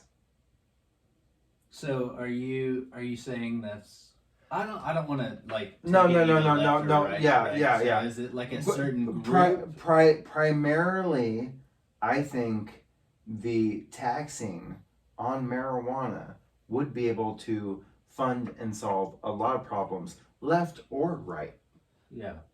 The money would be there. Now, keeping in mind that the left and right here in Texas is different from the left and right in Seattle. Exactly. And things like that. Exactly. Like, are you like looking at it from like a both sides kind of deal, or are you putting it all the way on the right, or are you putting it? I'm looking at it as like, you know what? It's something that is less harmful for the human body than alcohol or tobacco. Now that I bought legally at Kroger. Exactly. Yeah. So why can't this be legal? Why can't we tax it? And why can't that tax pay to make society better? Is it weird that we're still talking about this, like in fucking 2022 right now? To me, yeah. Having lived in Washington for the last 5 years, yes. Well, I used to, so I moved here from Arkansas, and Arkansas passed medical, and I mean, it's basically recreational at this point. Yeah, because at the same time, once a state passes it medically, then it opens up the floodgates for, people getting fake medical licenses. Right. Or he did the air quotes on that, by the way. Yeah, I did. Yeah. But like me, I had a medical license in Washington. Mm-hmm. And a lot of people think, why? Well, with my problems with Johnny Law, I needed a medical license to make sure that I could still smoke. Yeah. And so, it's one of those things where it's not a left or a right issue. It's hey, we need to do this to be able to be a better state. Yeah. Like, look at all these states. Quit fucking around and look at Colorado. On tradition. And how much money that they made on taxing it. And how much that money and that recreational use or tourism is funding that state to be a better state. Yeah, it's huge. So why not? Why not? Yeah, who are you protecting by doing this for so long? Exactly. Yeah. Seriously, my big dream is on the little ranch we have down in the middle of Texas, a nice buzzing breakfast. Nice. Yeah, people come for a certain amount of time. They get taught. Are you gonna have a bar at night? A mini bar. Okay. In the room? No. Mini bar? No. Open up the door. I'm like, yeah. What you want? Look at this little bottle cracking. Here's your 0.5 ounce cocktail. Oh my god. But funded by the seriously, company in that Seattle. SNL.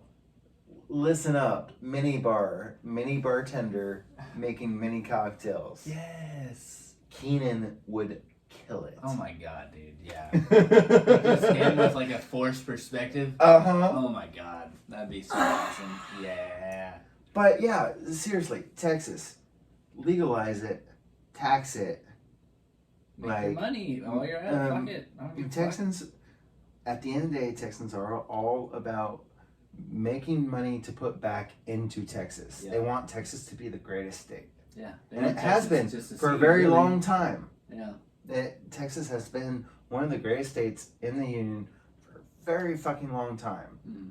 We need to legalize it so that you can keep up with the we rest. can keep up with the rest. Yeah, because you're still, I mean, on par whether you do it or not right now, but they're going to pass you. Oh, yeah. Yeah. And like you're holding your head do, above water. You don't currently. want to be the state that doesn't have it legalized because you're dicks. when the federal government legalizes it. Yeah. Because then you're going to look like an asshole. You're not going to make the money. Yeah. And let's face it. Because if you don't Texas already have the state money. laws intact, if you don't have the state laws intact, they're going to put federal taxes on it, and it's going to fuck your state. So, buzzed in breakfast, nice little bed and breakfast with pot supplied. So are you talking like a full Southern breakfast with like chorizo and eggs, and then Southern you also breakfast, have like the infused. the hash fries or whatever we call them? Yeah. Here? Yeah. Yeah, but hash. Like real Fries. hash. Yeah.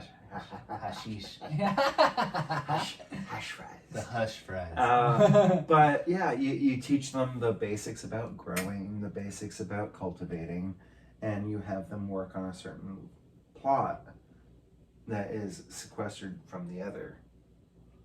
And whatever they cultivate gets put into the next group's bungalows to smoke for free.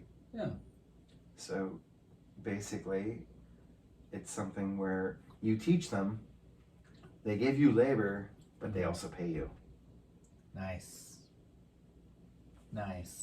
Okay. And they're paying it forward to the next guests. Yeah. Which is very... So they get to go there, like, basically, like, hang out on the farm and, like, work it a little bit. Mm-hmm. And you know, like... They get stoned. Yeah, they get stoned, they get a good breakfast, and, like, a good stay at a nice little spot. It's a nice little spot. They get to learn a little bit, probably. With very little cell coverage. Nice. Which, to keep them... let's face it, is needed. Yeah. Because... That's why I like camping. The worst thing about technology that no one even thought about, or they were drowned out from saying anything. Yeah. Was the fact that the dependency on it, but not just the dependency on it, but how fast our brains work. It's just getting faster and faster and faster. That's why the older generation is like, I can't keep up. I can't even fucking punch these buttons. I can't keep up. We're like, we have 50 and then the boomers are like trying to work it out. Yeah. And then we have like how do thousands I of different Snapchat on my apps. computer? And then like, you know, the 20-year-olds and younger, they got it on point. Bro, my kid's about to smoke me, bro. She's gonna make me look stupid. When I go and visit my mom on the ranch, on the farm, everything just kind of slows down. Yeah. We go do some chores. Yeah. We take a nap. I chop wood every time we go eat dinner. After dinner is the customary chicken foot game, which is a dominoes game. Nice. I know what you're talking about. Yeah. I haven't played it often. We had my 92-year-old grandmother's such a shark. That's a Texas game, is chicken foot. Yeah, that's what on my Texas side of the family, they play chicken foot a little bit. Right? Chicken foot, like, it can get intense. Yeah, it's a hard game. Actually. Like, I've seen my grandmother get pissed off at someone. She doesn't get pissed off at anyone. Grammy that this is Grammy, yeah. Oh shit. Yeah, she'll get pissed off. It's like, ah. And then you know she has the double like zero. Yeah. And you're like trying to block. Last card to pull. Like you don't want that 50 point on you. Yeah. I forget it's a point system, so I haven't played it enough to know the rules. Very much like golf, smaller score wins. Okay. So you want to be the person that either goes out, or you want to make sure that you lead with your high point dominoes get those out of the way. Get those out of the Right. way, and that way when you tally up like your 6 dominoes, it's only like 21, and people are like, "What the fuck?" Yeah, nice. Yeah. Nice, yeah. Yeah. Because Yeah. it all adds up, yeah. Mm-hmm. Interesting. Yeah. So I do want to, just because I have been hearing a good bit about it recently, and I think I'd like to hear your perspective on it, is that I don't know why this keeps coming up for me. I don't know why it keeps popping in my fucking feed and things like that. Is the fucking, you know, the guy that has been, he's a swimmer, and he went into the women's side. She went into the women's side. She did. Yes. Yeah. Okay. Yeah. So yeah. she You're gonna have to keep me politically correct on this, just because I'm not trying to hurt anybody's feelings, but I don't know the correct terms or the correct times to use things. Yes, I've only briefly read a couple of articles about it. Right. I don't know the entire story, but anytime anyone transitions from one sex to the other, they sacrifice different things. Right. Okay, if you transition from female to male, you sacrifice a lot of the femininity, but you gain some strength. Right. Some. Whereas when you transfer from male to female, you lose a lot of muscle mass. Okay. Okay. So we would be seeing a lot more trans female swimmers if it was like a leg up. Right. Well, I feel like it's still very new. It is still very It's new. very Yes, new. it is They still haven't very seen new. that upside yet until now. It's not her times aren't what they used to be. Right, but And they they're weren't not good to begin with. And they're not consistent. Right. Okay. Okay? They're less than. Uh-huh. Well, not saying females are less than males or males are less than females. In that particular but instance, they are physically, like, the times it's are shorter. actually different. I mean, Yeah. it's longer. Yeah. It's literally math. Yeah. If we can just put it to that. Yeah. Yeah. So, as a swimmer, I'm out to beat the person I'm racing against. I don't care Mm-hmm. whether or not it's male or female. Right. I'm going to beat them.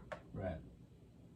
And to me, harping on that or focusing on the fact that someone was unfortunately born the wrong gender Right. Yeah. to them.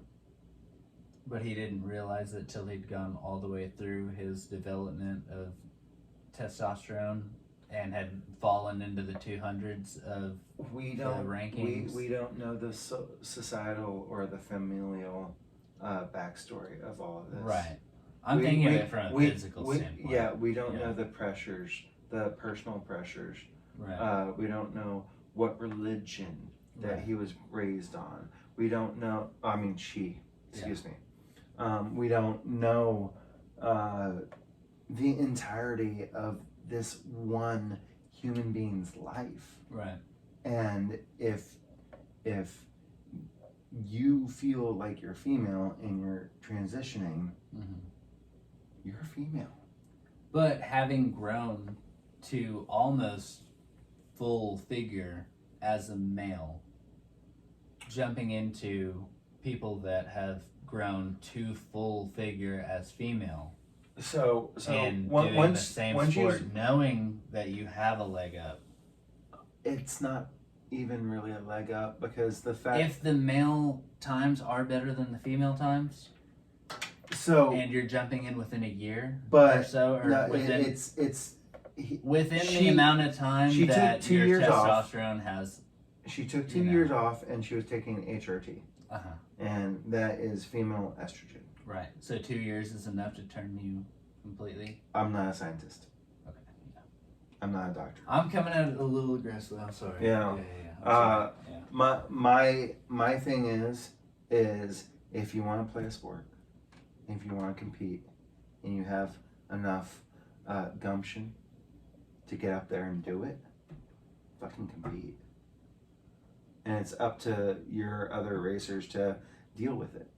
But so, if you drop those same girls, and just the girls, not the, the whole other mix of that, but just the girls in with just the guys, would they be able to compete? I've raced against some girls that are faster than me. I've raced against some guys that are faster than me. I've raced. I'm talking like Olympic, like full blown Olympic, and I imagine you're and pretty fast. And right? that's kind of at the cusp of where we're at. Yeah. At what point do we stop doing men and female races and just doing races? Right, and that's a good point. But because of the fact that they are separate currently, until you put them together, there should be a separate. Because people are training again, it is so unknown, and it is not unknown, but the boundaries are being tested right now. Yeah. Now, if there is a physical limitation on one side or the other, should you keep them separate?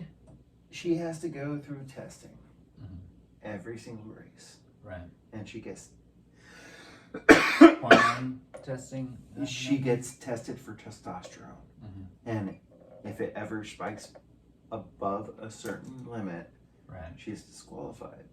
Yeah.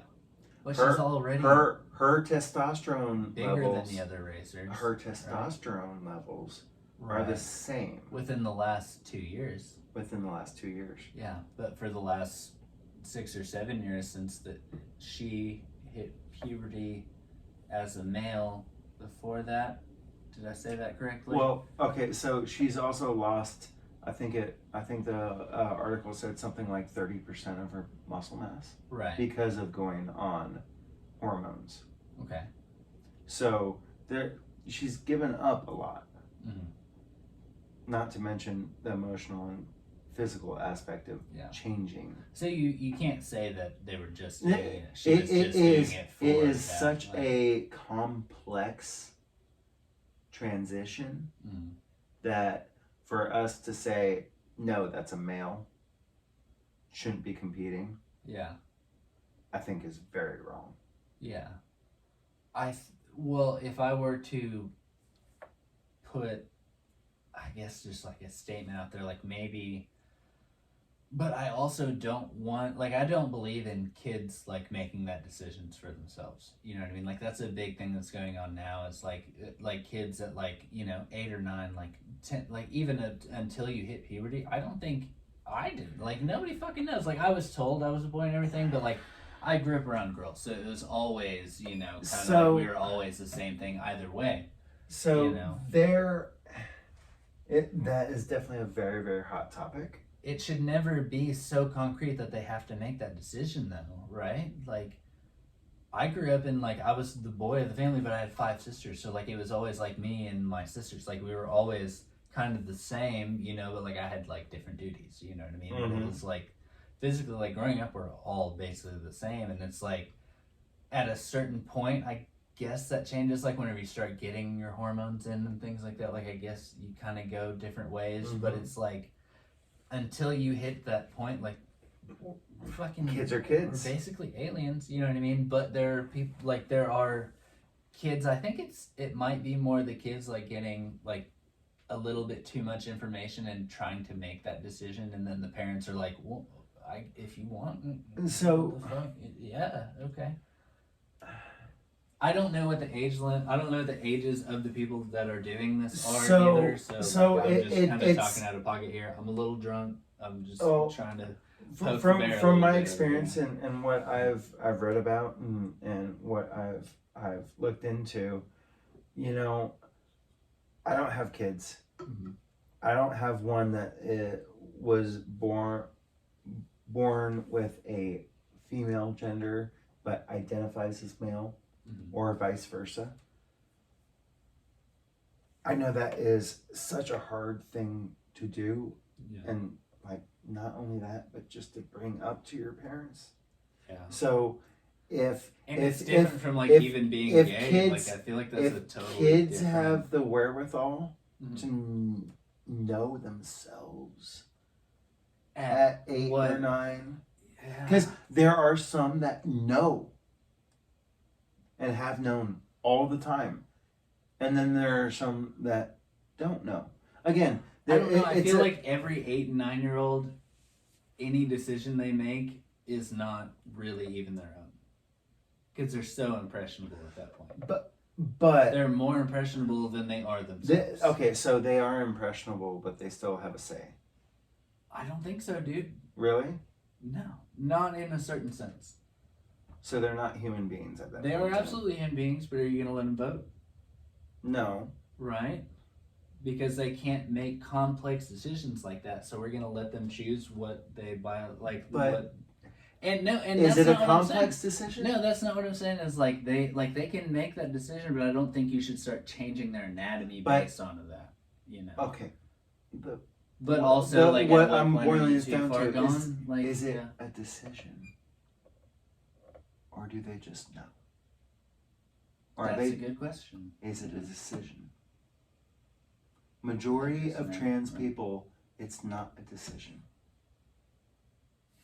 Who in their right mind would Wants to do that? Yeah. wants to do that? Yeah.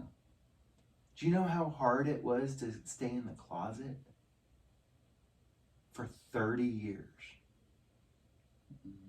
Knowing that I like anything and everything as long as I like it. Yeah. Do you know how many times I fake came out to my mom? It's like, what would happen if I was gay, Mom? Tested the waters a little bit. Tested the waters a little bit. And she was like just complete wash on her face and just be like, Like, are we doing this right now? Like, your life would be so much harder right now. yeah. And so luckily I had a Life would be so much harder right now. Oh, no. exactly. That's an interesting statement. It's true though. Yeah, and it definitely In would, Texas, yeah. Right. as a like heck, no one knew my proclivities, but in middle school, fucking getting made fun of because I'm a twin. Like, you shower together with your brother? What the fuck? What? Like, is your dick bigger than your brother's? Like, and this is supposedly from the machismo like bullies. Yeah. Like, That's an interesting question. what like interesting, or as some people would say, what type of gay questions were those? Yeah, I swear, right? Yeah. Exactly. Yeah. So Like you're feeling the waters right now. So- That's what you're doing. so my experience definitely steers the way I believe about this. And that's what I was kind of leading, like, towards the end there, whenever Yeah. you were, like, because of the fact that I don't have almost any experience in that other than, I guess, that I was raised with sisters. Like, I have a very good understanding of the female side, but I don't have the, like, middle ground or, like, You the, have a the good mix and everything understanding of the male and female. well, you have a Or good of- understanding of what they've let you know about the female side. You have a male perspective about the female side. Right. Like, maybe a more in-depth one, but still a male side. Mm-hmm. Right. Okay. Mm-hmm. That's dope. Okay. So just putting that, So basically, I'm still So, a fucking idiot. you have a male Ways of perspective women, yeah. about the trans side of things. Right. Yeah. You're- And also because I haven't experienced it as much, like I've experienced a little bit of it, Mhm. but I haven't experienced it as much. I don't have that kind of in to get me a little bit more information, so I have almost no information, basically. Mm-hmm. Yeah. And let's face it, growing up in Texas and Arkansas, like the sex ed ain't the best, Yeah. and the mental health Yeah. ain't the best. Yeah. So it is one of those things where I always give these type of national like stories a huge wide berth Yeah. because a lot of it is just sensationalism. And that was another thing it's that I was one like, trans woman Yeah. winning one title Yeah. out of all the rest of them. Yeah. And I know how big swim meets are. Mhm. That's one race Yeah. out of like. And that's what I was saying. I 50. feel like it's the big one that everybody's going They're to talk tying about, onto it. and they're going to make How are they not legislation talking? based off of that. How are they not talking about But this the biological people, woman? Do you identify with the people that feel wronged at the same time, though? Like, can you understand the other side of it? Of like the physicality and like the. I totally, but like it's being you know. The way I see it, it's like being wrong because you decided, not you decided, but you started a game thinking the rules were one way and they're a different way. Nice. Yeah. That's exactly what it Well is. said right there, yeah. Like, I'm sorry, but it is not that person's fault that the guideline moved. Yeah. That things changed. That's what life is. Yeah. Things are always changing, always evolving. Yeah. We, like modern history, we started out with 2 genders. Yeah. What do we have now? Within the last 50 years they've started talking within about the last 5 years. We'll give it 10. But think of how much technology has ramped up. That's how much our brain is ramping up. Well, that's why I'm so about going to the ranch and just slowing down. Yeah.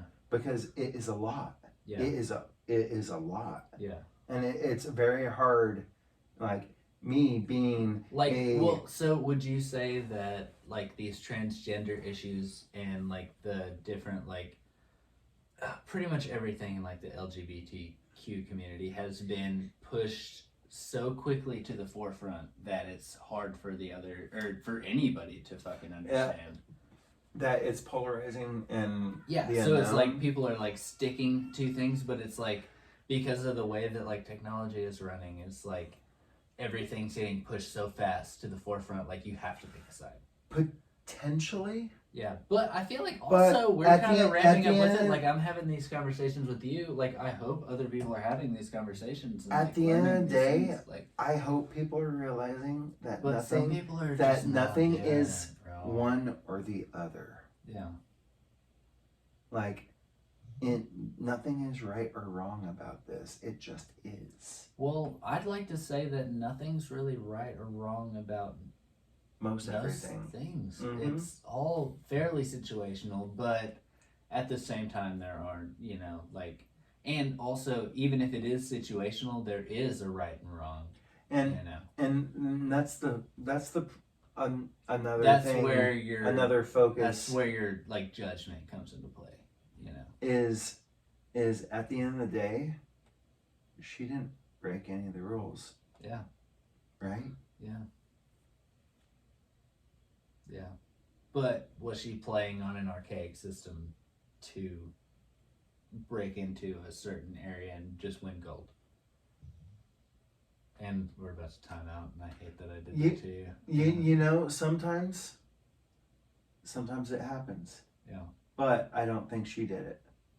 Like, who's to say that? We've timed out, but we can't hop back in on that. Yeah. Okay, let's hop it back in and then close it on up. Yeah, because we are like probably 3 hours. I know. Yeah. I'll come back for a second. I feel like we could do this all fucking night. Yeah, we totally could. Yeah. Okay, so I cut you off, so we're gonna keep going. At the end of the day, she's within the rules. Right. She won her championship. Or my the title was NCAA. Is it an archaic system that they're just able to navigate to just take a gold, basically? I mean, isn't that what white men have done for centuries? Well, white men have made the rules, so they didn't really have to play around them. Yeah, but they were playing to the archaic system of white men ruling. Right, and they were making new rules as they went. Interesting. Okay. Yeah. So you think it's wrong, but maybe the fucking I'm the type of person that, you know what, if I'm going to play a sport, first thing I'm going to do is read the rule book, so I know what I can get away with and what I can't get away with. I'm just gonna play it and learn the bad rules. Really, it's like learning Spanish. You learn the curse words first. Well, okay, you're a football player, a soccer player. Yeah. Football. Football. For all you fucking Texan or Kansans out here. So what's your take on Italy and their flopping? I don't believe that. Well, so I believe flopping is a thing, but at the same time, soccer is actually an incredibly physical sport, whether you believe it or not. Like, those people are actually getting hit.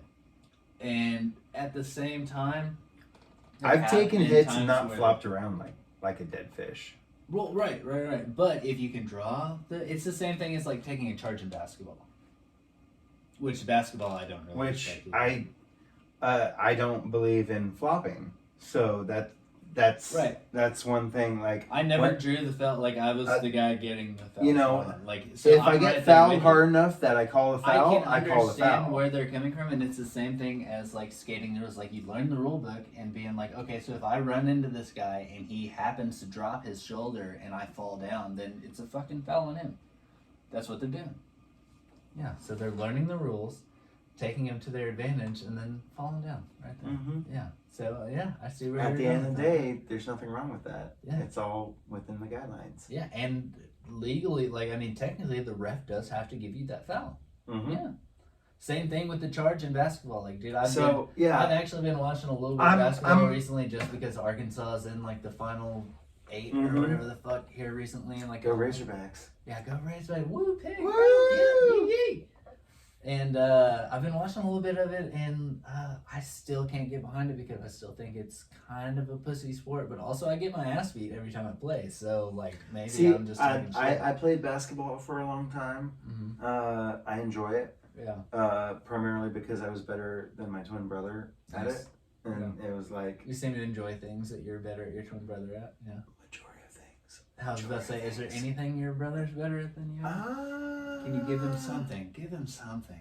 You know, he beat me once in backstroke, and it was like the last race we ever raced against each other. What were we talking about? Backstroke? The backstroke. Oh, swimming. Right. Okay.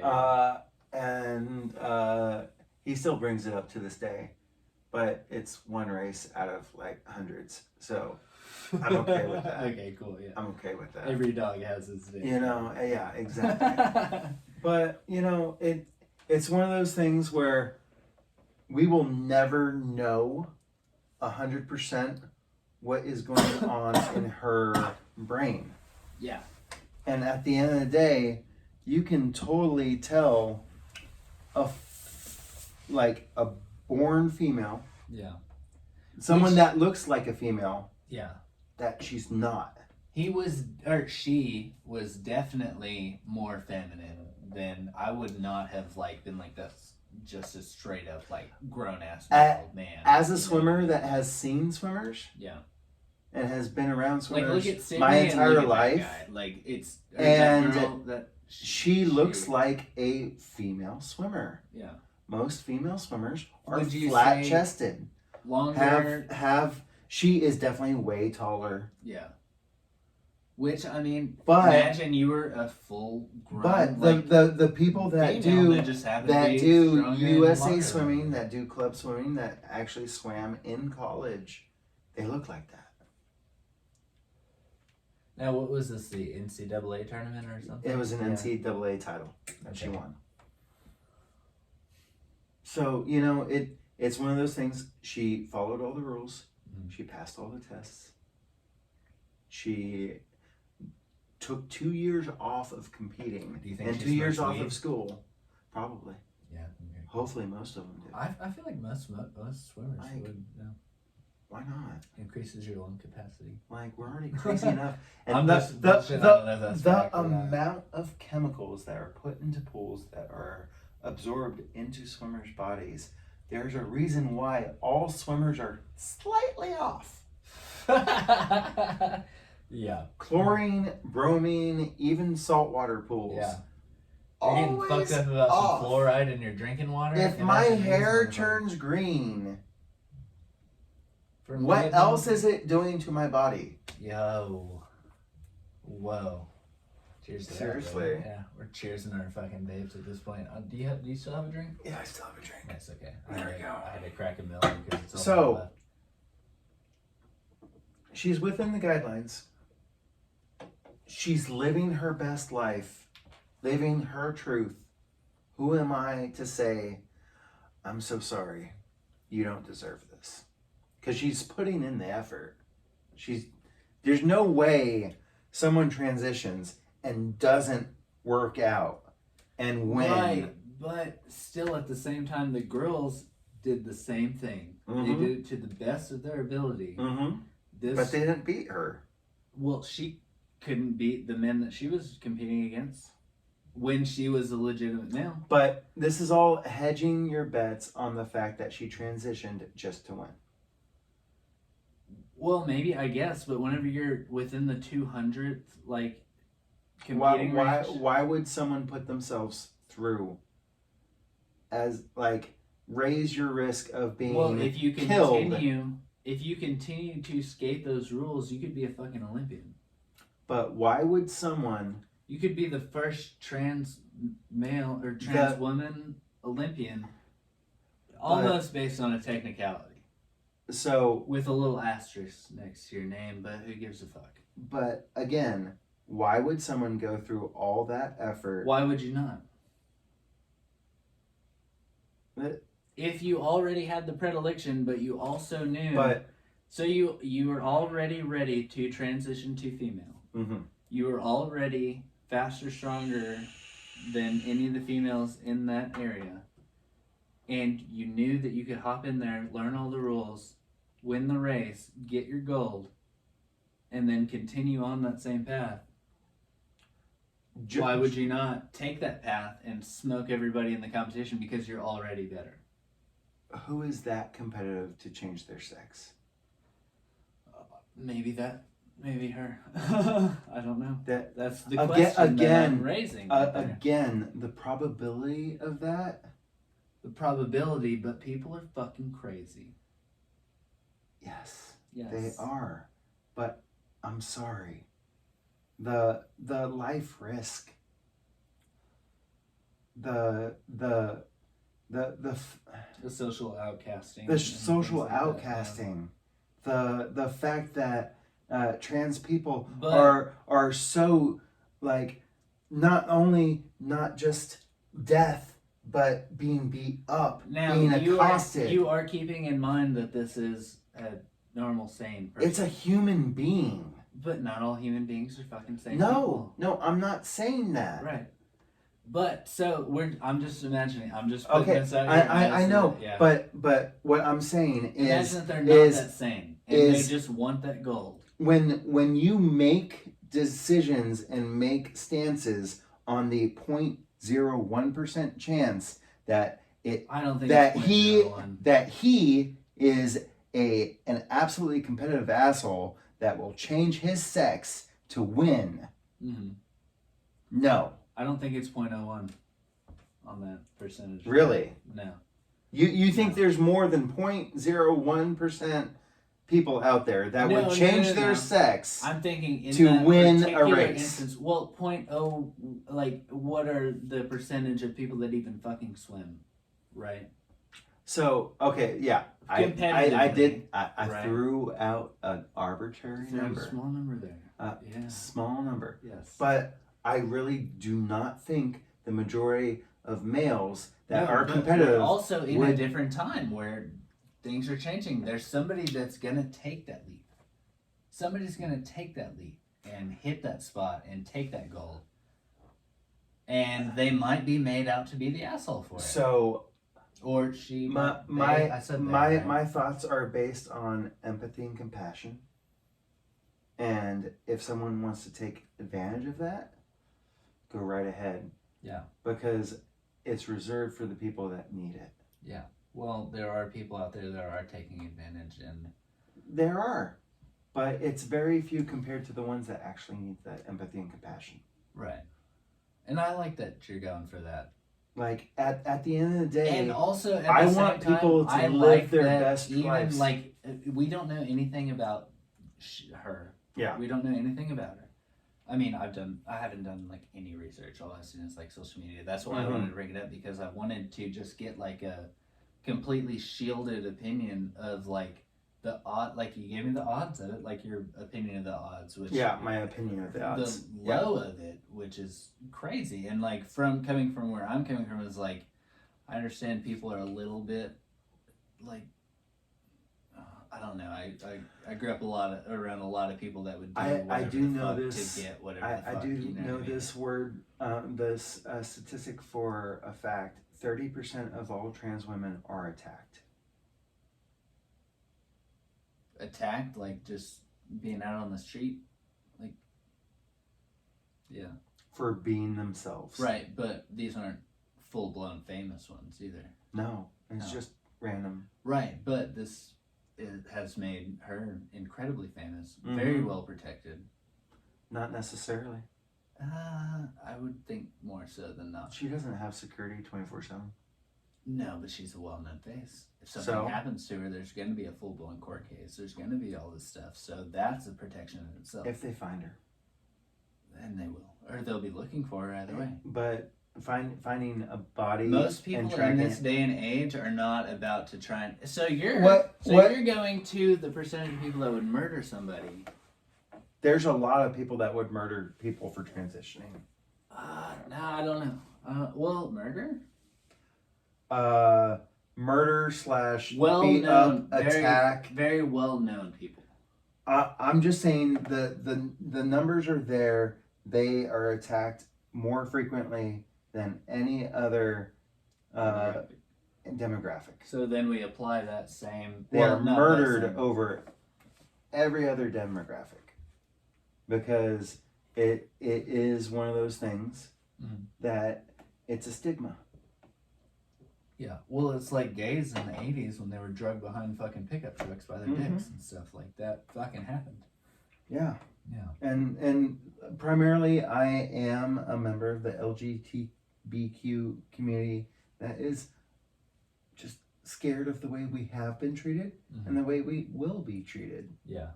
Well, and I hope it's getting better. Well, I think it is. I think we're on the cusp of like... The fact that we can have this conversation about this is leaps and bounds over 20 years ago. Yeah. I can't imagine, like, even just my dad probably wouldn't have been able to have the same conversation. Like, yeah. Well, the fact you know what I mean? the fact that at the end of the day, I rule on empathy and compassion, and I want people to live their best lives. Yeah. Not at the sacrifice of others. That's what I was thinking too, yeah. And if someone passes all the requirements to run a race, let them fucking swim. And also at the same time, like with them passing all the requirements, maybe they're bringing attention to requirements that were arbitrary in the first place. Bingo. Right? You know, so maybe it's like a reform deal. Like maybe it's like an aggressive case of something, and like that's why it's been brought to the original Olympics back in Greece. Females competed against males. Really? Yeah. Well, is that for real? I feel like that could be a thing. Yeah. Like. Yeah. Well, females didn't really do much, so if they wanted to get in, they'd have to probably, right? They competed across the board. If they were good at what they did, they competed. Yeah. It was a meritocracy. If you're good at something, you fucking did it. And again, like my big thing is no matter how you identify, do you. Yeah. And as long as it's not at the expense of someone's hurt or... Well, the only thing that I'm worried about... You're worried about actual females. I'm worried about the physicality of it. Or, like excuse me, not somebody, actual females, like born affecting females. somebody's... Well, because I'm not a fan of putting anything in your body that's not natural or, like, not affecting your own life's course. Like find your genetic ceiling and, like, push against it as hard as you can, you know what I mean? But accept it. You know what I mean? And, like, just don't... Well, I don't know exactly where I was going with that actually. Yeah. You know, primarily it's one of those things where strive for yourself and build yourself up and do your best. Yeah. And it doesn't matter what sex you are. Doesn't matter if you switch. Doesn't, because really and truly, going on HRT, I've experienced friends doing that. Yeah. It ruins your muscle. What's HRT? HRT, the hormones. treatment. Yeah, it destroys your muscle structure.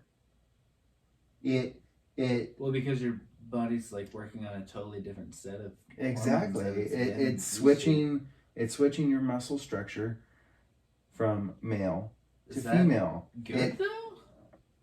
I think I'd rather you identify as a female and still have a natural male body.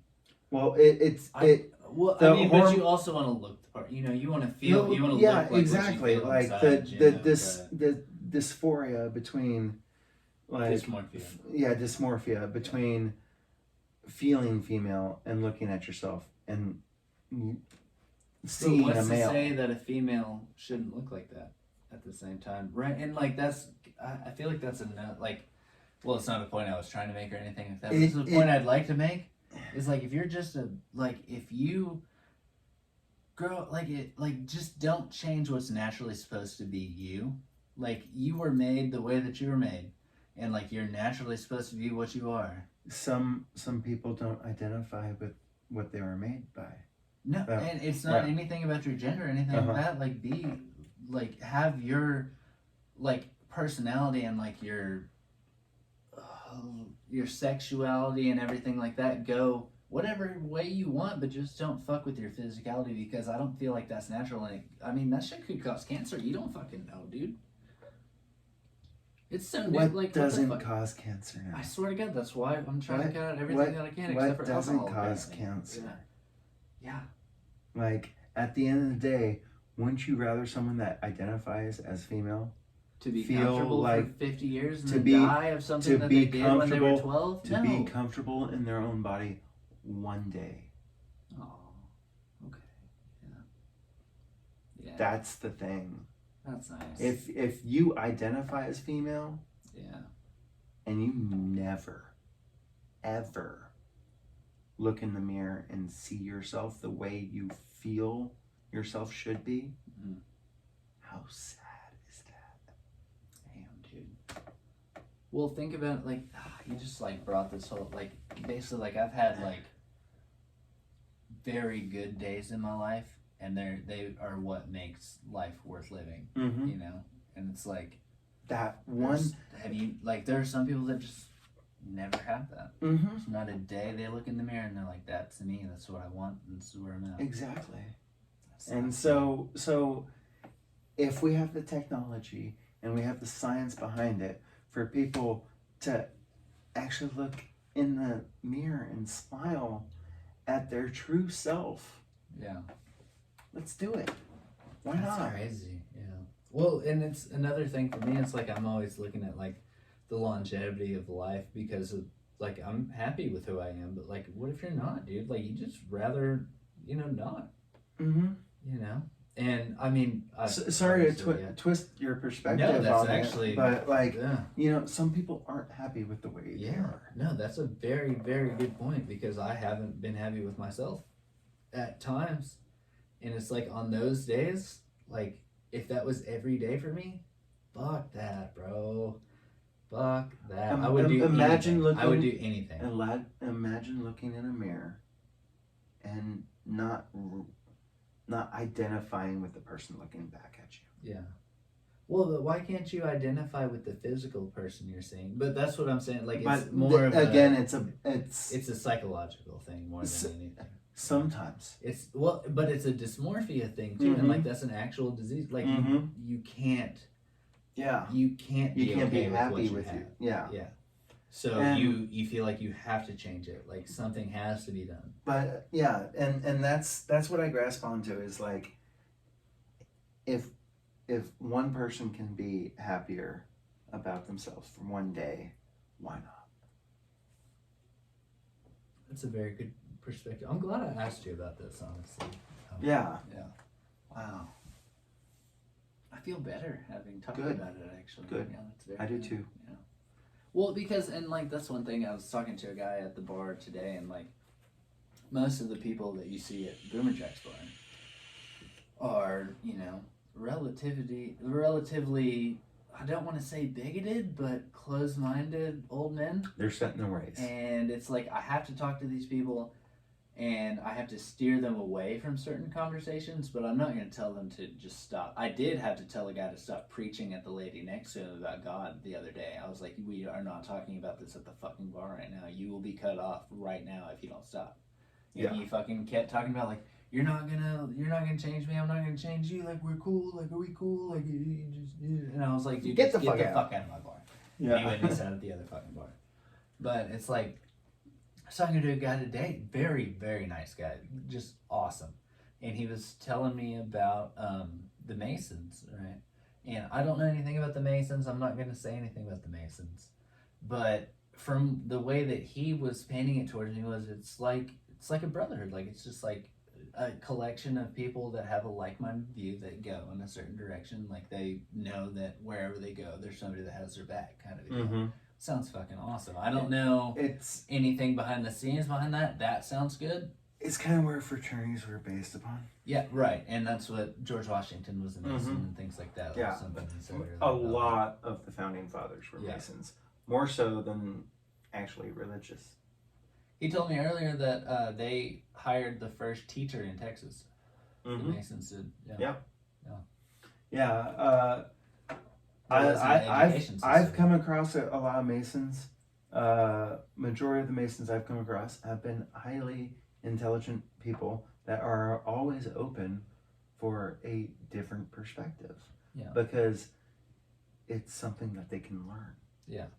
It's being open. The guy that I was talking to seemed that way. It's being open to the potential that you don't know everything. Yeah, you should have these hard conversations. Exactly. And, well, the thing about the bar today was there was only fucking 3 people at the bar. So it was him, and then a very nice guy that I know, but he's he's very, like, left-wing, but he's so aggressively left-wing that he won't even talk about it. Like, he literally told, like, he said something about a mask mandate, and he was like, I don't want to have this conversation. He was like, oh, all right, fine. And then he continued to talk shit about him the entire time that he was sitting at the bar.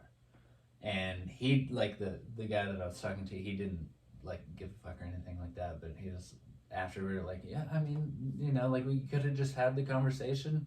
I'd rather not do it at the bar, but, like, I'll talk to you about it after, because it was literally, like, it got to where we were so slow, it's just me and him at the bar, and I was like, I'll talk to you about it, like, I don't give a fuck, dude, like, tell me about the fucking Masons, like, I don't have anything else to talk about, like, what the fuck are we doing? Exactly.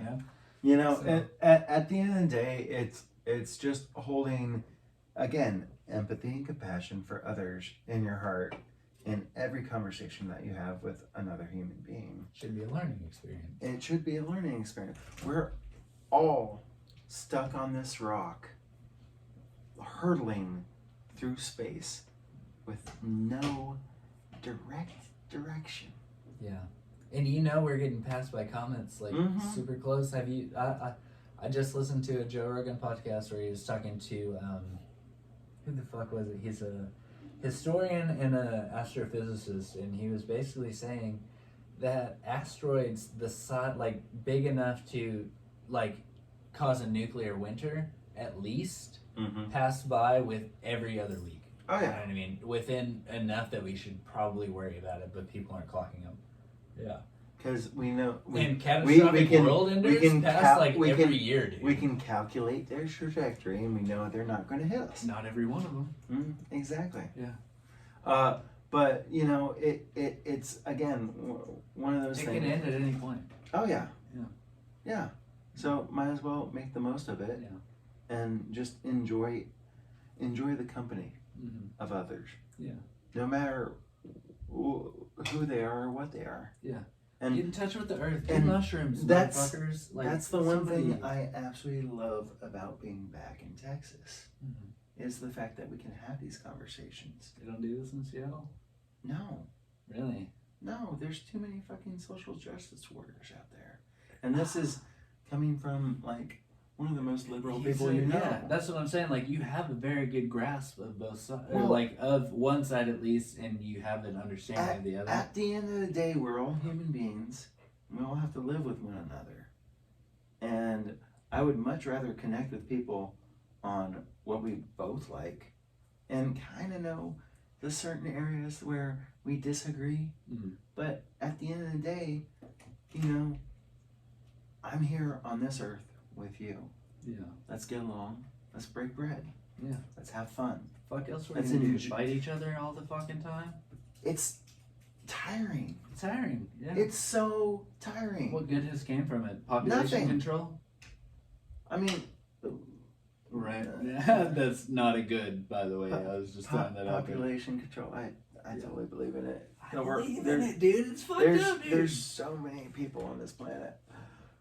Like there needs to be an IQ Something test needs to to be have done. kids. Yeah, I was thinking, we were talking about that today actually. Like, you don't have to have an IQ test. You don't have to fucking have you don't have to have a certain credit score. You don't have to Smart have anything. people start having more kids. Dumb people. I'm not talking to myself, Yeah. but seriously, smart You people need 2 kids. That's your max. start having kids. Yeah. Uh, You need a boy and a girl that people- switch genders. at People that 7. don't take the SATs, stop having kids. Put the dick down. Or just play with it by yourself. Bro. Exactly. Yeah. Or keep wrap it up. or keep it to one kid and make sure you have a smart friend. Yeah. And that they hang out with most. Exactly.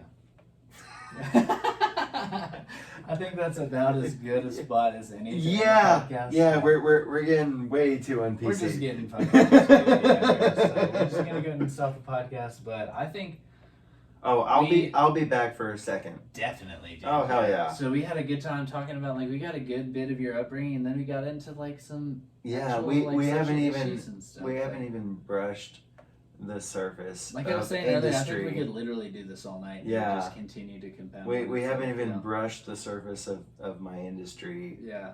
experience. Yeah. So That's what we got, so many people choked out and dropped and popped and like yeah, tossed to I cops. would love to hear the side of the the bouncer. the bouncer Benji. aggressive side that Yeah. nobody sees anymore. Interesting. So, but at the same time, we are down to our last beer. Mhm. So, Cheers. cheers, buddy.